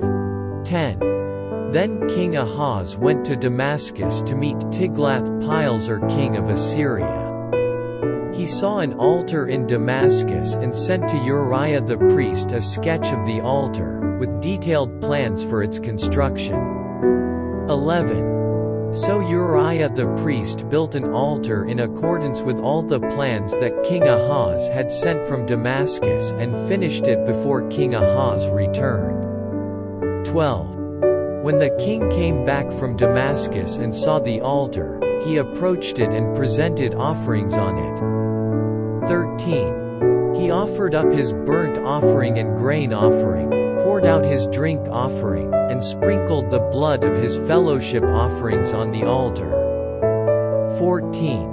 The bronze altar that stood before the Lord he brought from the front of the temple, from between the new altar and the temple of the Lord, and put it on the north side of the new altar. 15. King Ahaz then gave these orders to Uriah the priest, on the large new altar, offer the morning burnt offering and the evening grain offering, the king's burnt offering and his grain offering, and the burnt offering of all the people of the land, and their grain offering and their drink offering. Sprinkle on the altar all the blood of the burnt offerings and sacrifices. But I will use the bronze altar for seeking guidance. 16. And Uriah the priest did just as King Ahaz had ordered. 17. King Ahaz took away the side panels and removed the basins from the movable stands. He removed the sea from the bronze bulls that supported it and set it on a stone base. 18. He took away the Sabbath canopy that had been built at the temple, and removed the royal entryway outside the temple of the Lord, in deference to the king of Assyria. 19. As for the other events of the reign of Ahaz, and what he did, are they not written in the book of the annals of the kings of Judah? 20. Ahaz rested with his fathers and was buried with them in the city of David. And Hezekiah his son succeeded him as king. 2.Kings 17:1. In the 12th year of Ahaz king of Judah, Hoshea son of Elah became king of Israel in Samaria, and he reigned 9 years. 2. He did evil in the eyes of the Lord, but not like the kings of Israel who preceded him. 3. Shalmaneser king of Assyria came up to attack Hoshea, who had been Shalmaneser's vassal and had paid him tribute. 4. But the king of Assyria discovered that Hoshea was a traitor, for he had sent envoys to So king of Egypt. And he no longer paid tribute to the king of Assyria, as he had done year by year. Therefore Shalmaneser seized him and put him in prison. 5. The king of Assyria invaded the entire land, marched against Samaria and laid siege to it for 3 years. 6. In the 9th year of Hoshea, the king of Assyria captured Samaria and deported the Israelites to Assyria. He settled them in Halah, in Gozan on the Habor River and in the towns of the Medes. 7. All this took place because the Israelites had sinned against the Lord their God, who had brought them up out of Egypt from under the power of Pharaoh king of Egypt. They worshipped other gods. 8. And followed the practices of the nations the Lord had driven out before them, as well as the practices that the kings of Israel had introduced. 9. The Israelites secretly did things against the Lord their God that were not right. From watchtower to fortified city they built themselves high places in all their towns. 10. They set up sacred stones and Asherah poles on every high hill and under every spreading tree. 11. At every high place they burned incense, as the nations whom the Lord had driven out before them had done. They did wicked things that provoked the Lord to anger. 12. They worshipped idols, though the Lord had said, "You shall not do this." 13. The Lord warned Israel and Judah through all his prophets and seers, "Turn from your evil ways. Observe my commands and decrees, in accordance with the entire law that I commanded your fathers to obey, and that I delivered to you through my servants the prophets." 14. But they would not listen and were as stiff-necked as their fathers, who did not trust in the Lord their God. 15. They rejected his decrees and the covenant he had made with their fathers and the warnings he had given them. They followed worthless idols and themselves became worthless. They imitated the nations around them although the Lord had ordered them, "Do not do as they do," and they did the things the Lord had forbidden them to do. 16. They forsook all the commands of the Lord their God and made for themselves 2 idols cast in the shape of calves, and an Asherah pole. They bowed down to all the starry hosts, and they worshipped Baal. 17. They sacrificed their sons and daughters in the fire. They practiced divination and sorcery and sold themselves to do evil in the eyes of the Lord, provoking him to anger. 18. So the Lord was very angry with Israel and removed them from his presence. Only the tribe of Judah was left. 19. And even Judah did not keep the commands of the Lord their God. They followed the practices Israel had introduced. 20. Therefore the Lord rejected all the people of Israel. He afflicted them and gave them into the hands of plunderers, until he thrust them from his presence. 21. When he tore Israel away from the house of David, they made Jeroboam son of Nebat their king. Jeroboam enticed Israel away from following the Lord and caused them to commit a great sin. 22. The Israelites persisted in all the sins of Jeroboam and did not turn away from them. 23. Until the Lord removed them from his presence, as he had warned through all his servants the prophets. So the people of Israel were taken from their homeland into exile in Assyria, and they are still there. 24. The king of Assyria brought people from Babylon, Cutha, Ava, Hamath and Sepharvaim and settled them in the towns of Samaria to replace the Israelites. They took over Samaria and lived in its towns. 25. When they first lived there, they did not worship the Lord, so he sent lions among them and they killed some of the people. 26. It was reported to the king of Assyria, "The people you deported and resettled in the towns of Samaria do not know what the God of that country requires. He has sent lions among them, which are killing them off, because the people do not know what he requires." 27. Then the king of Assyria gave this order, "Have one of the priests you took captive from Samaria go back to live there and teach the people what the God of the land requires." 28. So one of the priests who had been exiled from Samaria came to live in Bethel and taught them how to worship the Lord. 29. Nevertheless, each national group made its own gods in the several towns where they settled, and set them up in the shrines the people of Samaria had made at the high places. 30. The men from Babylon made Succoth-Benoth, the men from Cutha made Nergal, and the men from Hamath made Ashima. 31. The Avites made Nabaz and Tartak, and the Sepharvites burned their children in the fire as sacrifices to Adramelech and Anamelech, the gods of Sepharvaim. 32. They worshipped the Lord, but they also appointed all sorts of their own people to officiate for them as priests in the shrines at the high places. 33. They worshipped the Lord, but they also served their own gods in accordance with the customs of the nations from which they had been brought. 34. To this day they persist in their former practices. They neither worship the Lord nor adhere to the decrees and ordinances, the laws and commands that the Lord gave the descendants of Jacob, whom he named Israel. 35. When the Lord made a covenant with the Israelites, he commanded them, "Do not worship any other gods or bow down to them, serve them or sacrifice to them." 36. But the Lord, who brought you up out of Egypt with mighty power and outstretched arm, is the one you must worship. To him you shall bow down and to him offer sacrifices.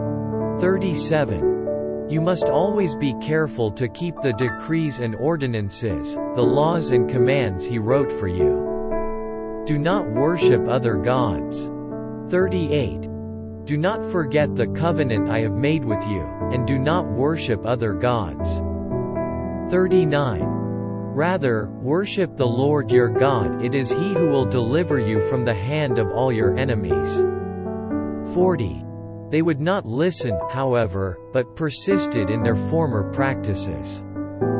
41. Even while these people were worshiping the Lord, they were serving their idols. To this day their children and grandchildren continue to do as their fathers did. 2. Kings 18:1.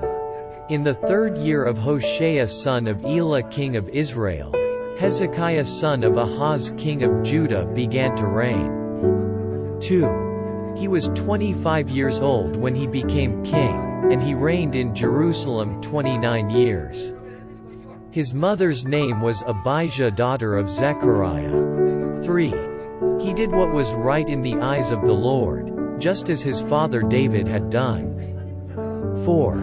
He removed the high places, smashed the sacred stones and cut down the Asherah poles. He broke into pieces the bronze snake Moses had made, for up to that time the Israelites had been burning incense to it. It was called Nehushtan. 5. Hezekiah trusted in the Lord, the God of Israel. There was no one like him among all the kings of Judah, either before him or after him. 6.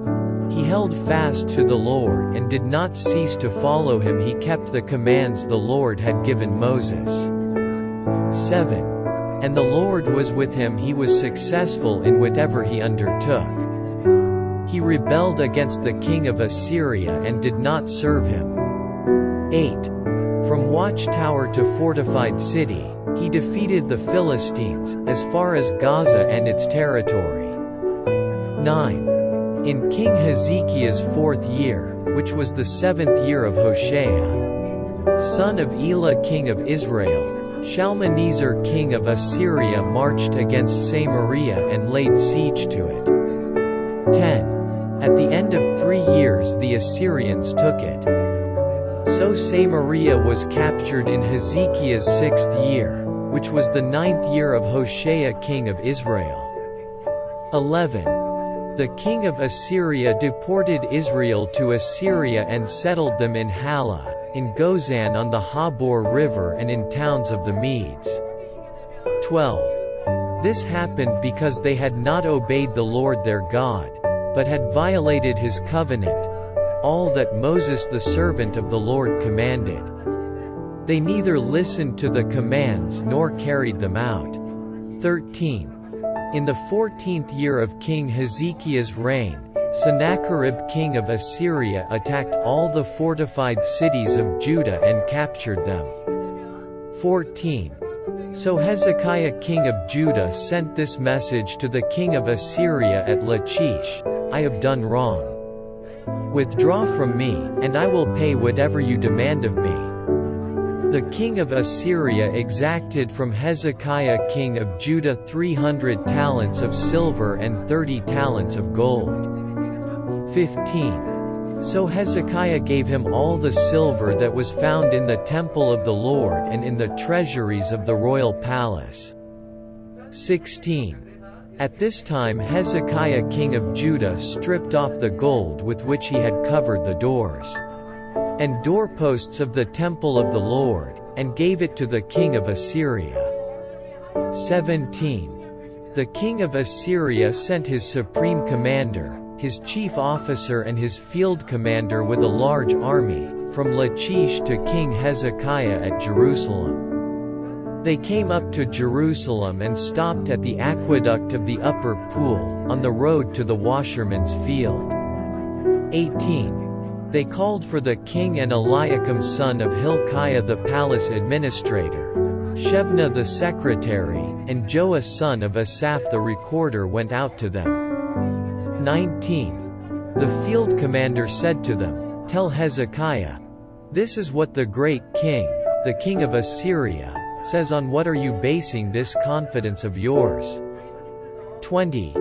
You say you have strategy and military strength, but you speak only empty words. On whom are you depending, that you rebel against me?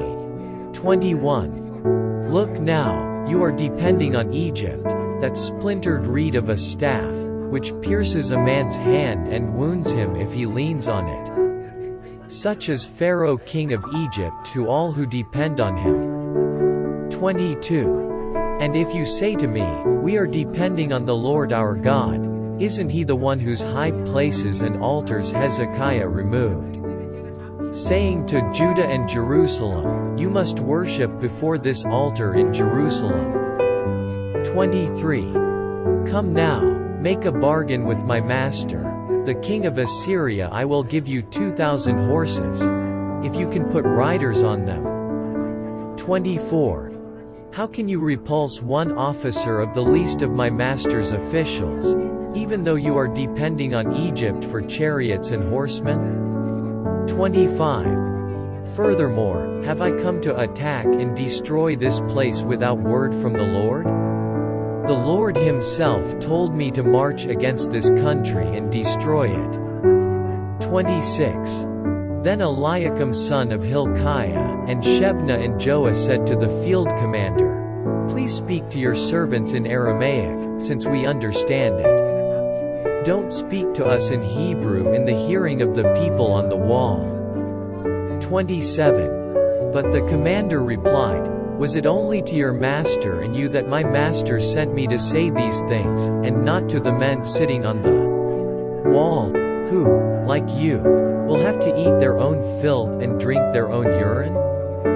28. Then the commander stood and called out in Hebrew, "Hear the word of the great king, the king of Assyria."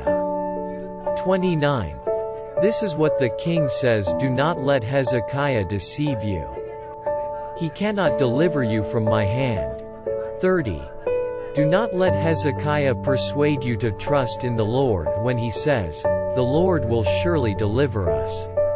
This city will not be given into the hand of the king of Assyria." 31. Do not listen to Hezekiah. This is what the king of Assyria says: "Make peace with me and come out to me. Then every one of you will eat from his own vine and fig tree and drink water from his own cistern." 32. Until I come and take you to a land like your own, a land of grain and new wine, a land of bread and vineyards, a land of olive trees and honey. Choose life and not death. Do not listen to Hezekiah, for he is misleading you when he says, "The Lord will deliver us." 33. Has the God of any nation ever delivered his land from the hand of the king of Assyria? 34. Where are the gods of Hamath and Arpad? Where are the gods of Sepharvaim, Hena and Ivah? Have they rescued Samaria from my hand? 35. Who of all the gods of these countries has been able to save his land from me? How then can the Lord deliver Jerusalem from my hand? 36. But the people remained silent and said nothing in reply, because the king had commanded, "Do not answer him." 37. Then Eliakim son of Hilkiah the palace administrator, Shebna the secretary, and Joah son of Asaph the recorder went to Hezekiah, with their clothes torn, and told him what the field commander had said. 2 Kings 19:1. When King Hezekiah heard this, he tore his clothes and put on sackcloth and went into the temple of the Lord. 2. He sent Eliakim the palace administrator, Shebna the secretary and the leading priests, all wearing sackcloth, to the prophet Isaiah son of Amoz. 3. They told him, "This is what Hezekiah says: This day is a day of distress and rebuke and disgrace. As when children come to the point of birth and there is no strength to deliver them. 4.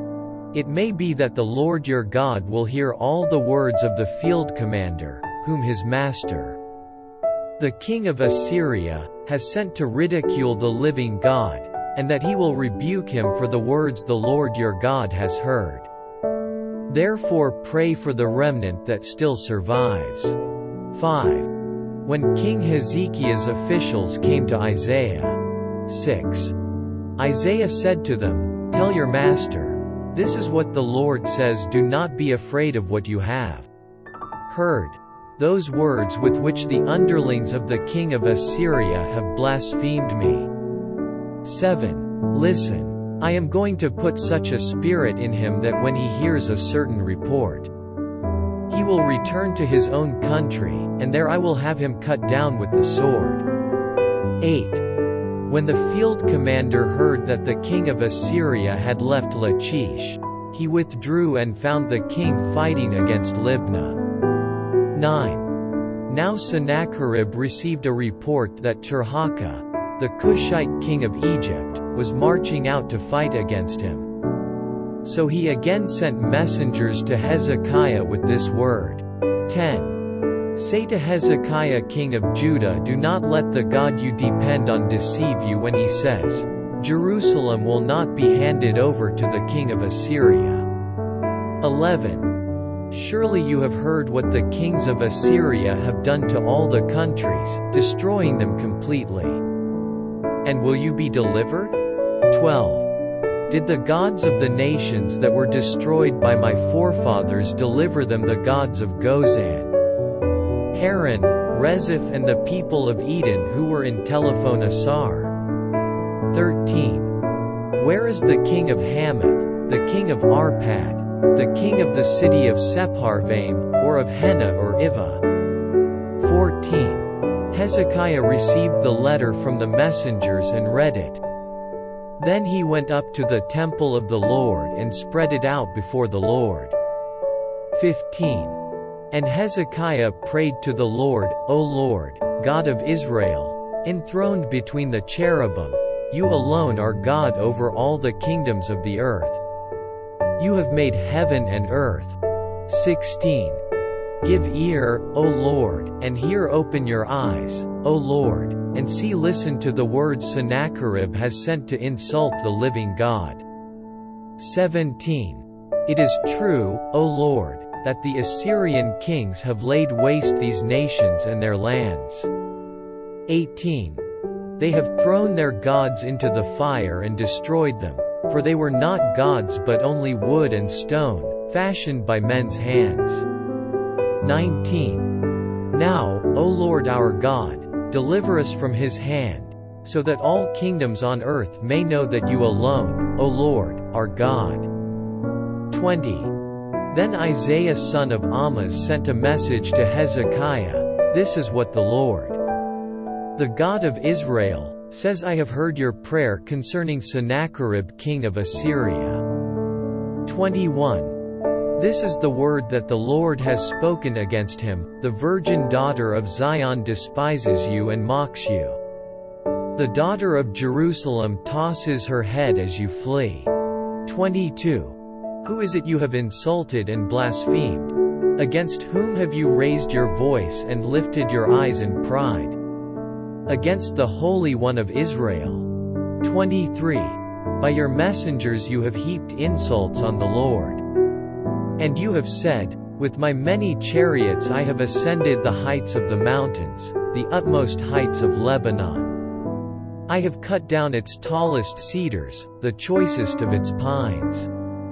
I have reached its remotest parts, the finest of its forests. 24. I have dug wells in foreign lands and drunk the water there. With the soles of my feet I have dried up all the streams of Egypt. 25. Have you not heard? Long ago I ordained it. In days of old I planned it, now I have brought it to pass, that you have turned fortified cities into piles of stone. 26. Their people, drained of power, are dismayed and put to shame. They are like plants in the field, like tender green shoots, like grass sprouting on the roof, scorched before it grows up. 27. But I know where you stay and when you come and go and how you rage against me. 28. Because you rage against me and your insolence has reached my ears, I will put my hook in your nose and my bit in your mouth. And I will make you return by the way you came.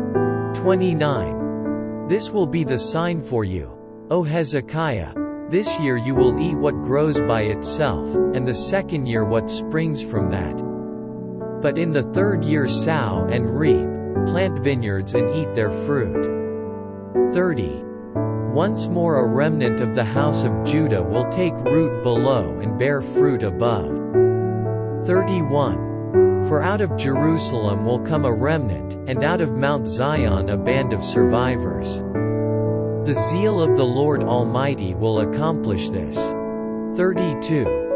Therefore this is what the Lord says concerning the king of Assyria, He will not enter this city or shoot an arrow here. He will not come before it with shield or build a siege ramp against it. 33. By the way that he came he will return, he will not enter this city, declares the Lord. 34. I will defend this city and save it, for my sake and for the sake of David my servant. 35. That night the angel of the Lord went out and put to death 185,000 men in the Assyrian camp. When the people got up the next morning, there were all the dead bodies. 36. So Sennacherib king of Assyria broke camp and withdrew. He returned to Nineveh and stayed there. 37. One day, while he was worshipping in the temple of his god Nisroch, his sons Adramelech and Sharezer cut him down with the sword, and they escaped to the land of Ararat. And Esarhaddon his son succeeded him as king. 2.Kings 20:1. In those days Hezekiah became ill and was at the point of death. The prophet Isaiah son of Amoz went to him and said, "This is what the Lord says, put your house in order, because you are going to die, you will not recover." 2. Hezekiah turned his face to the wall and prayed to the Lord. 3. Remember, O Lord, how I have walked before you faithfully and with wholehearted devotion and have done what is good in your eyes. And Hezekiah wept bitterly. 4. Before Isaiah had left the middle court, the word of the Lord came to him. 5. Go back and tell Hezekiah, the leader of my people, this is what the Lord, the God of your father, David, says, I have heard your prayer and seen your tears, I will heal you. On the third day from now you will go up to the temple of the Lord. 6. I will add 15 years to your life. And I will deliver you and this city from the hand of the king of Assyria. I will defend this city for my sake and for the sake of my servant David. 7. Then Isaiah said, Prepare a poultice of figs. They did so and applied it to the boil, and he recovered. 8. Hezekiah had asked Isaiah, What will be the sign that the Lord will heal me and that I will go up to the temple of the Lord on the third day from now? 9. Isaiah answered, This is the Lord's sign to you that the Lord will do what he has promised. Shall the shadow go forward 10 steps, or shall it go back 10 steps? 10. It is a simple matter for the shadow to go forward 10 steps, said Hezekiah. Rather, have it go back 10 steps. 11. Then the prophet Isaiah called upon the Lord, and the Lord made the shadow go back the 10 steps it had gone down on the stairway of Ahaz. 12. At that time Merodach-Baladan son of Baladan king of Babylon sent Hezekiah letters and a gift, because he had heard of Hezekiah's illness. 13. Hezekiah received the messengers and showed them all that was in his storehouses, the silver, the gold, the spices and the fine oil, his armory and everything found among his treasures. There was nothing in his palace or in all his kingdom that Hezekiah did not show them. 14. Then Isaiah the prophet went to King Hezekiah and asked, What did those men say, and where did they come from? From a distant land, Hezekiah replied. They came from Babylon. 15. The prophet asked, What did they see in your palace? They saw everything in my palace, Hezekiah said. There is nothing among my treasures that I did not show them. 16.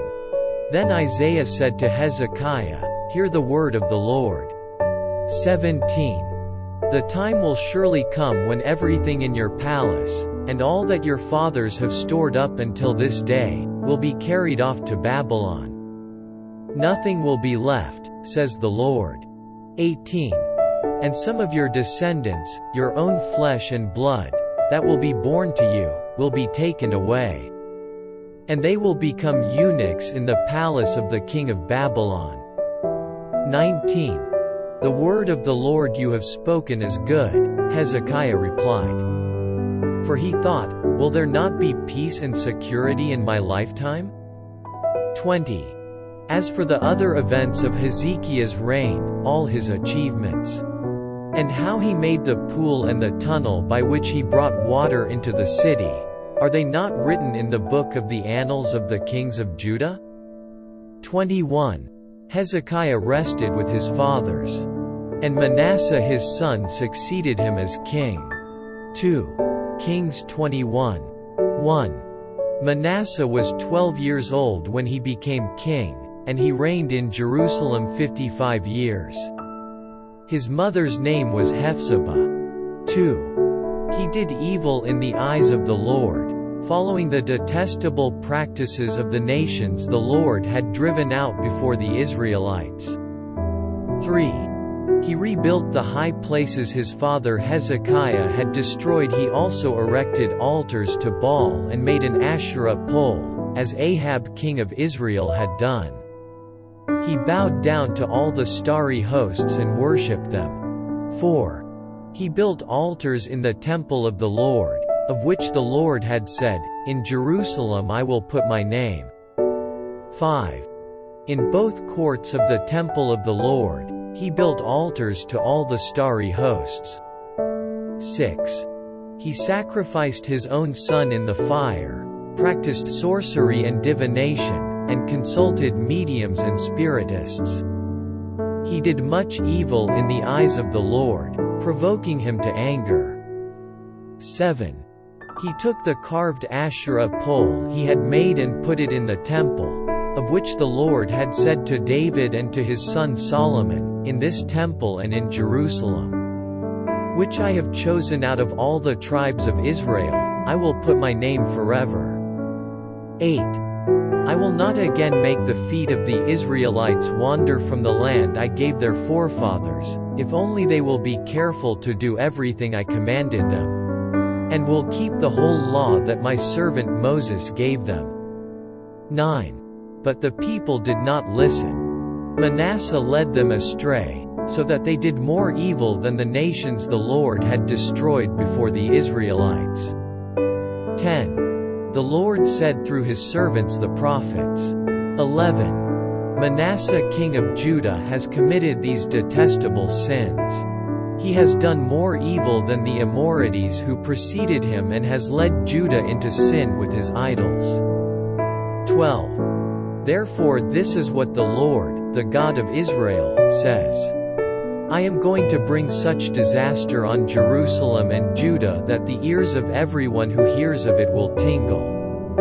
13. I will stretch out over Jerusalem the measuring line used against Samaria and the plumb line used against the house of Ahab. I will wipe out Jerusalem as one wipes a dish, wiping it and turning it upside down. 14. I will forsake the remnant of my inheritance and hand them over to their enemies. They will be looted and plundered by all their foes. 15.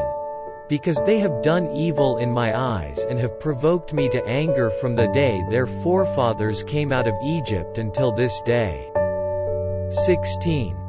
Moreover, Manasseh also shed so much innocent blood that he filled Jerusalem from end to end, besides the sin that he had caused Judah to commit, so that they did evil in the eyes of the Lord. 17. As for the other events of Manasseh's reign, and all he did, including the sin he committed, are they not written in the book of the annals of the kings of Judah? 18. Manasseh rested with his fathers and was buried in his palace garden, the garden of Uzzah. And Amon his son succeeded him as king. 19.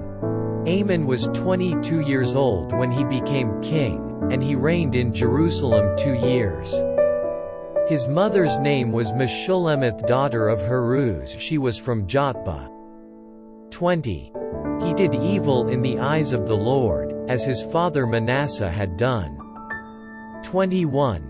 He walked in all the ways of his father. He worshipped the idols his father had worshipped, and bowed down to them. 22. He forsook the Lord, the God of his fathers, and did not walk in the way of the Lord. 23. Amon's officials conspired against him and assassinated the king in his palace. 24.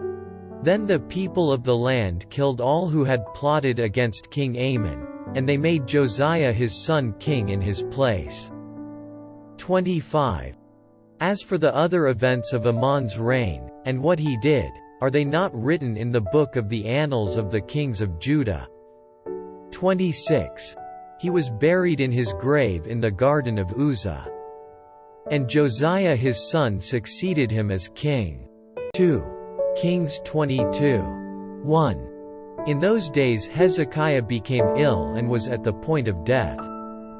The prophet Isaiah son of Amoz went to him and said, "This is what the Lord says, put your house in order, because you are going to die, you will not recover."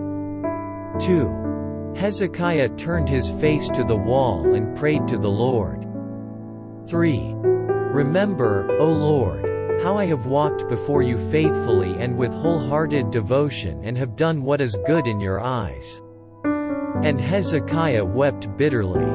4. Before Isaiah had left the middle court, the word of the Lord came to him. 5. Go back and tell Hezekiah, the leader of my people, this is what the Lord, the God of your father, David, says, I have heard your prayer and seen your tears, I will heal you. On the third day from now you will go up to the temple of the Lord. 6. I will add 15 years to your life. And I will deliver you and this city from the hand of the king of Assyria. I will defend this city for my sake and for the sake of my servant David. 7. Then Isaiah said, Prepare a poultice of figs. They did so and applied it to the boil, and he recovered. 8. Hezekiah had asked Isaiah, What will be the sign that the Lord will heal me and that I will go up to the temple of the Lord on the third day from now? 9. Isaiah answered, This is the Lord's sign to you that the Lord will do what he has promised. Shall the shadow go forward 10 steps, or shall it go back 10 steps? 10. It is a simple matter for the shadow to go forward 10 steps, said Hezekiah. Rather, have it go back 10 steps. 11. Then the prophet Isaiah called upon the Lord, and the Lord made the shadow go back the 10 steps it had gone down on the stairway of Ahaz. 12.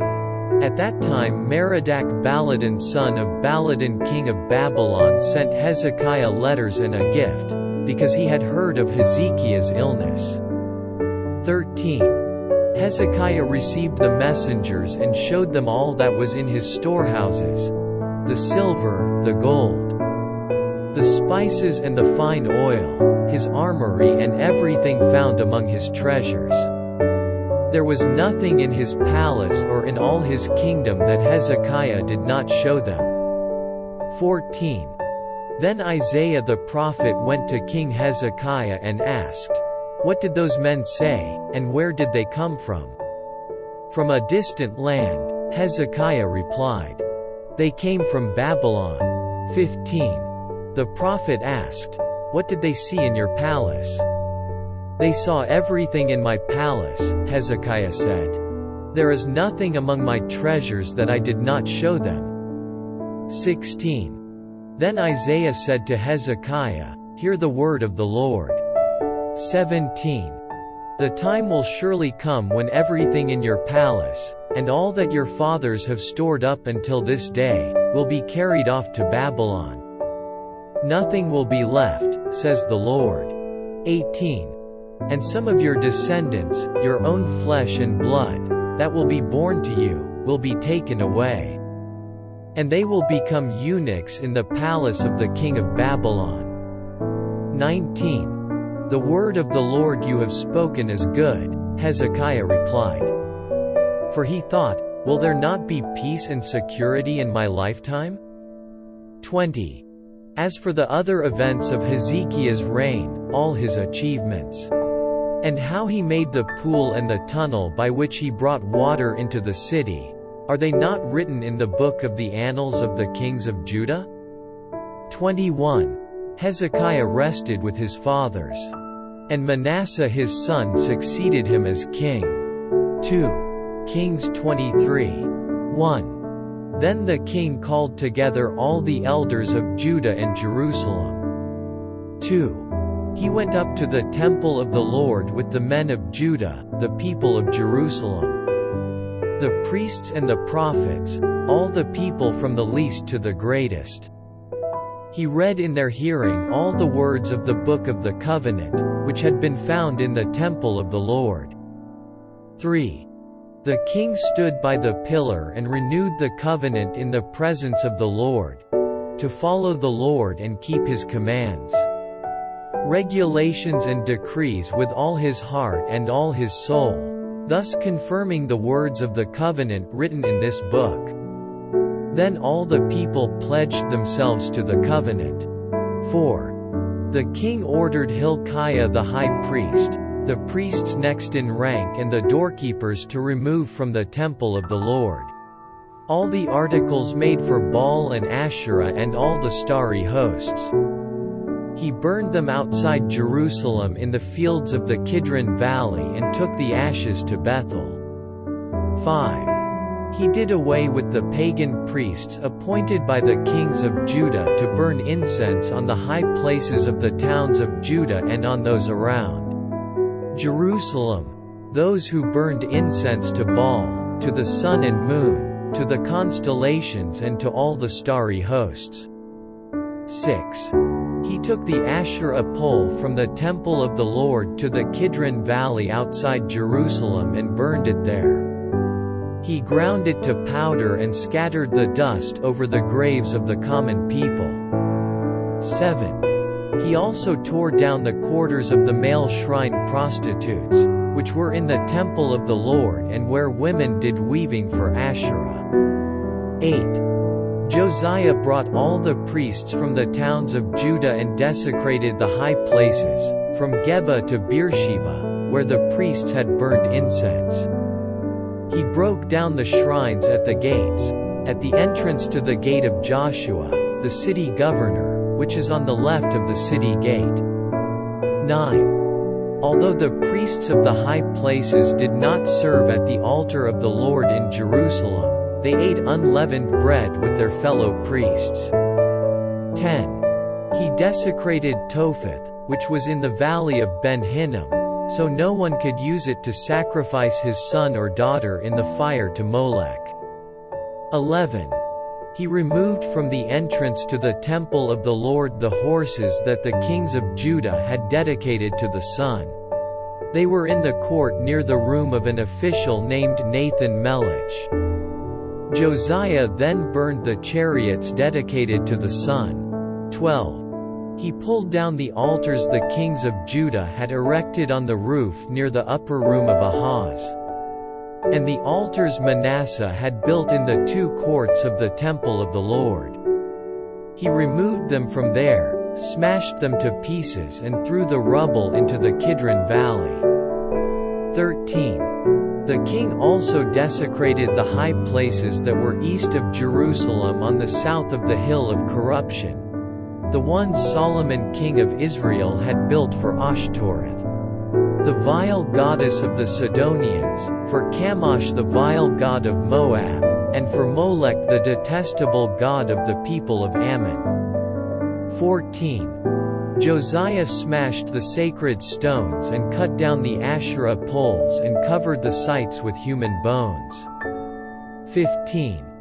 Even the altar at Bethel, the high place made by Jeroboam son of Nebat, who had caused Israel to sin, even that altar and high place he demolished. He burned the high place and ground it to powder, and burned the Asherah pole also. 16.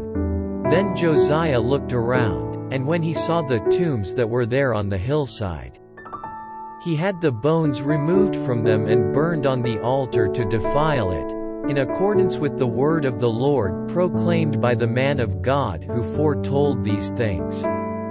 17. The king asked, "What is that tombstone I see?"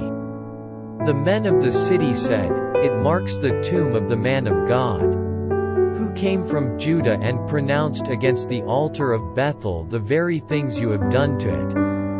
18. "Leave it alone," he said. "Don't let anyone disturb his bones."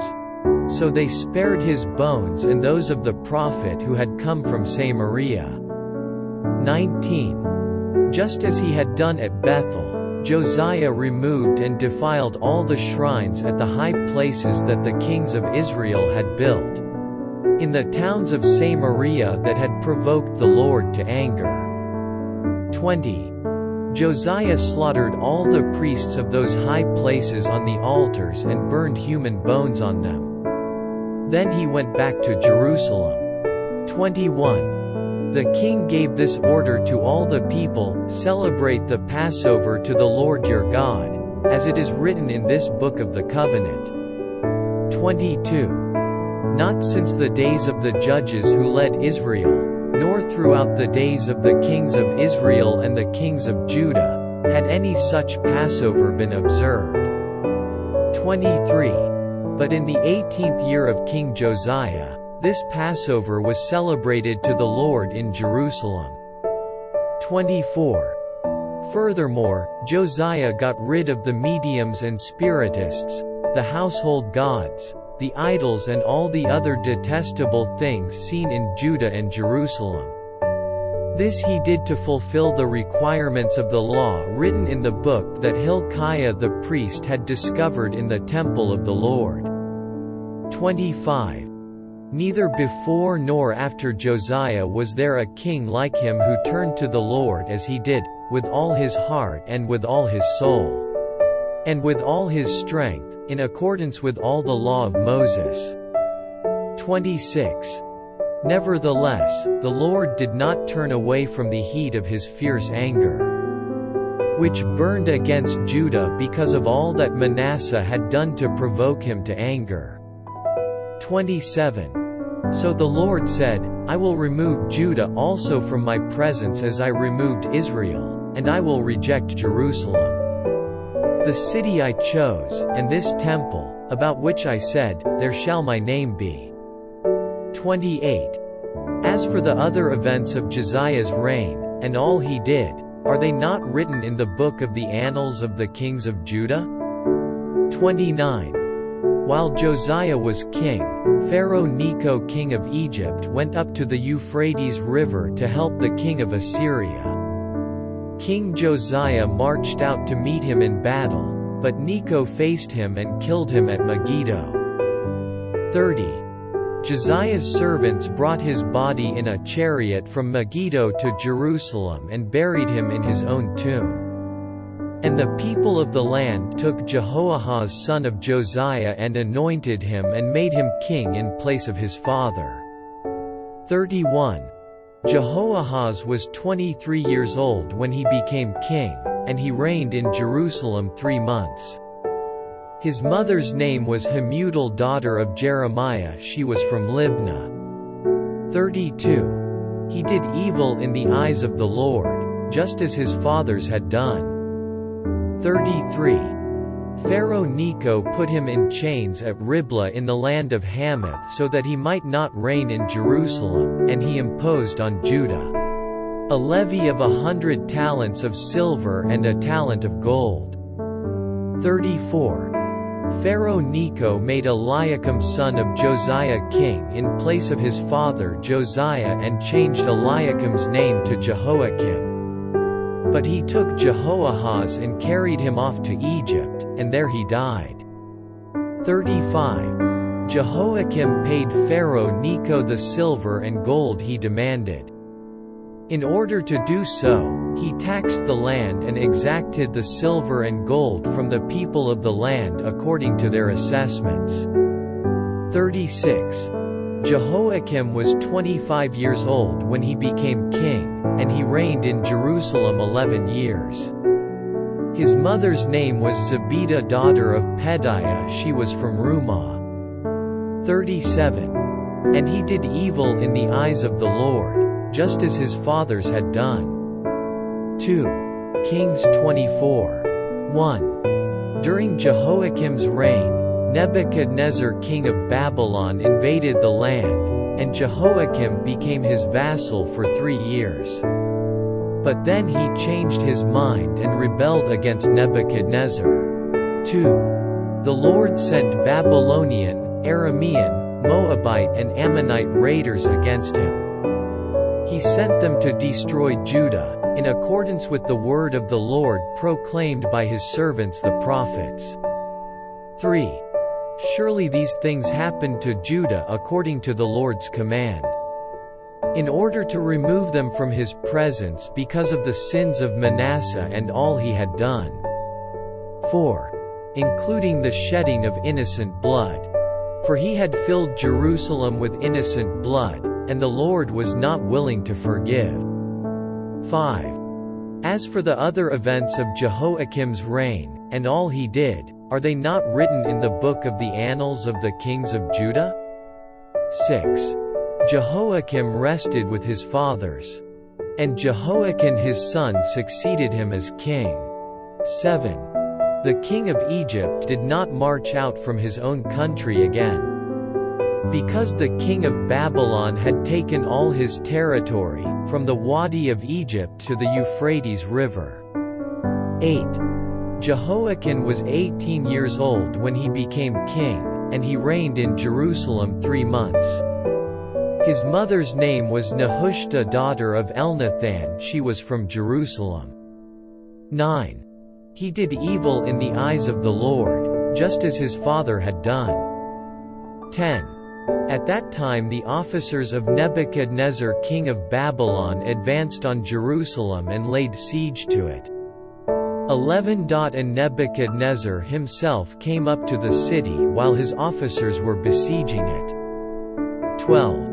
Jehoiakim king of Judah, his mother, his attendants, his nobles and his officials all surrendered to him.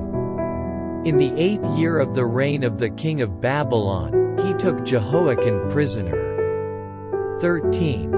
As the Lord had declared, Nebuchadnezzar removed all the treasures from the temple of the Lord and from the royal palace, and took away all the gold articles that Solomon king of Israel had made for the temple of the Lord. 14. He carried into exile all Jerusalem, all the officers and fighting men, and all the craftsmen and artisans, a total of 10,000. Only the poorest people of the land were left. 15. Nebuchadnezzar took Jehoiakim captive to Babylon.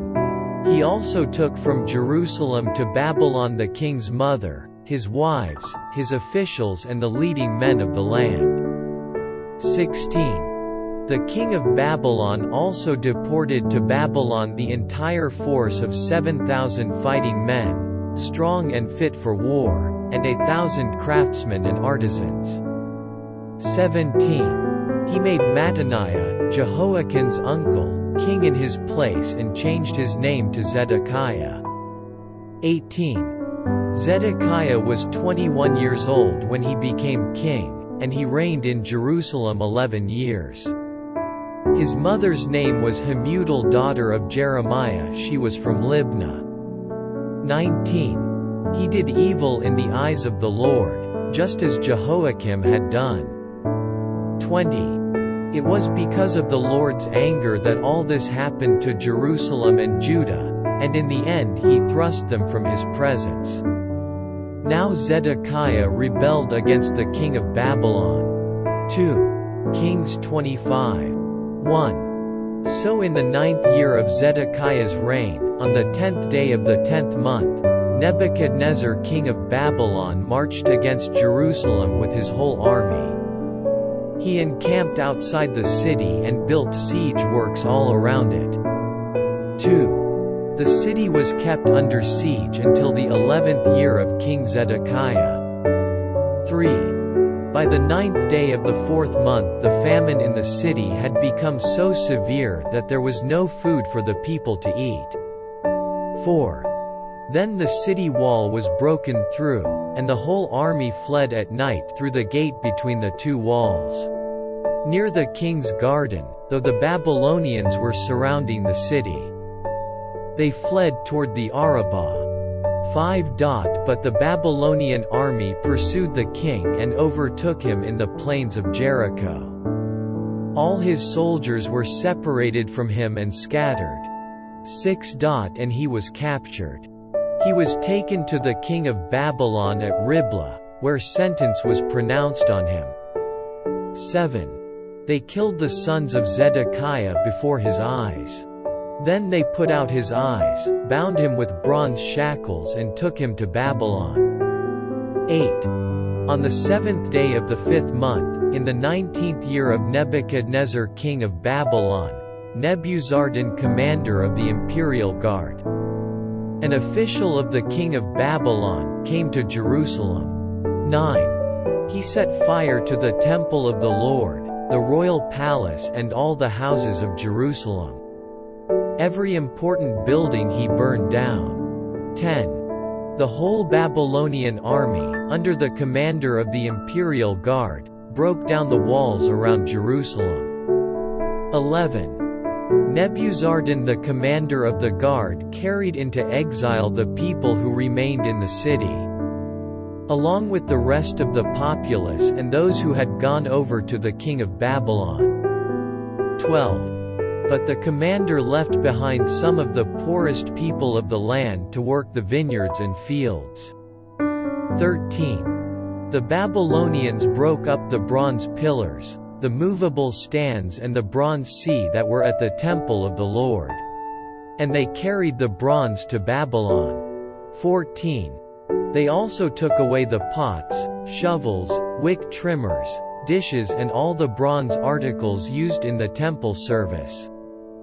15. The commander of the imperial guard took away the censers and sprinkling bowls, all that were made of pure gold or silver. 16. The bronze from the 2 pillars, the sea and the movable stands, which Solomon had made for the temple of the Lord, was more than could be weighed. 17. Each pillar was 27 feet high. The bronze capital on top of one pillar was 4.5 feet high and was decorated with a network and pomegranates of bronze all around. The other pillar, with its network, was similar. 18. The commander of the guard took as prisoners Seraiah the chief priest, Zephaniah the priest next in rank and the 3 doorkeepers. 19. Of those still in the city, he took the officer in charge of the fighting men and 5 royal advisers. He also took the secretary who was chief officer in charge of conscripting the people of the land and 60 of his men who were found in the city. 20. Nebuzaradan the commander took them all and brought them to the king of Babylon at Riblah. 21. There at Riblah, in the land of Hamath, the king had them executed. So Judah went into captivity, away from her land. 22. Nebuchadnezzar king of Babylon appointed Gedaliah son of Ahikam, the son of Shaphan, to be over the people he had left behind in Judah. 23. When all the army officers and their men heard that the king of Babylon had appointed Gedaliah as governor, they came to Gedaliah at Mizpah. Ishmael son of Nethaniah, Johanan son of Kareah, Seraiah son of Tanhumeth the Netophathite, Jozaniah the son of the Maacathite, and their men. 24. Gedaliah took an oath to reassure them and their men. "Do not be afraid of the Babylonian officials," he said. "Settle down in the land and serve the king of Babylon, and it will go well with you." 25. In the 7th month, however, Ishmael son of Nethaniah, the son of Elishama, who was of royal blood, came with 10 men and assassinated Gedaliah and also the men of Judah and the Babylonians who were with him at Mizpah. 26. At this, all the people from the least to the greatest, together with the army officers, fled to Egypt for fear of the Babylonians. 27. In the 37th year of the exile of Jehoiakim king of Judah, in the year Evil-Merodach became king of Babylon, he released Jehoiakim from prison on the 27th day of the 12th month. 28. He spoke kindly to him and gave him a seat of honor higher than those of the other kings who were with him in Babylon. 29. So Jehoiakim put aside his prison clothes and for the rest of his life ate regularly at the king's table. 30. Day by day the king gave Jehoiakim a regular allowance as long as he lived.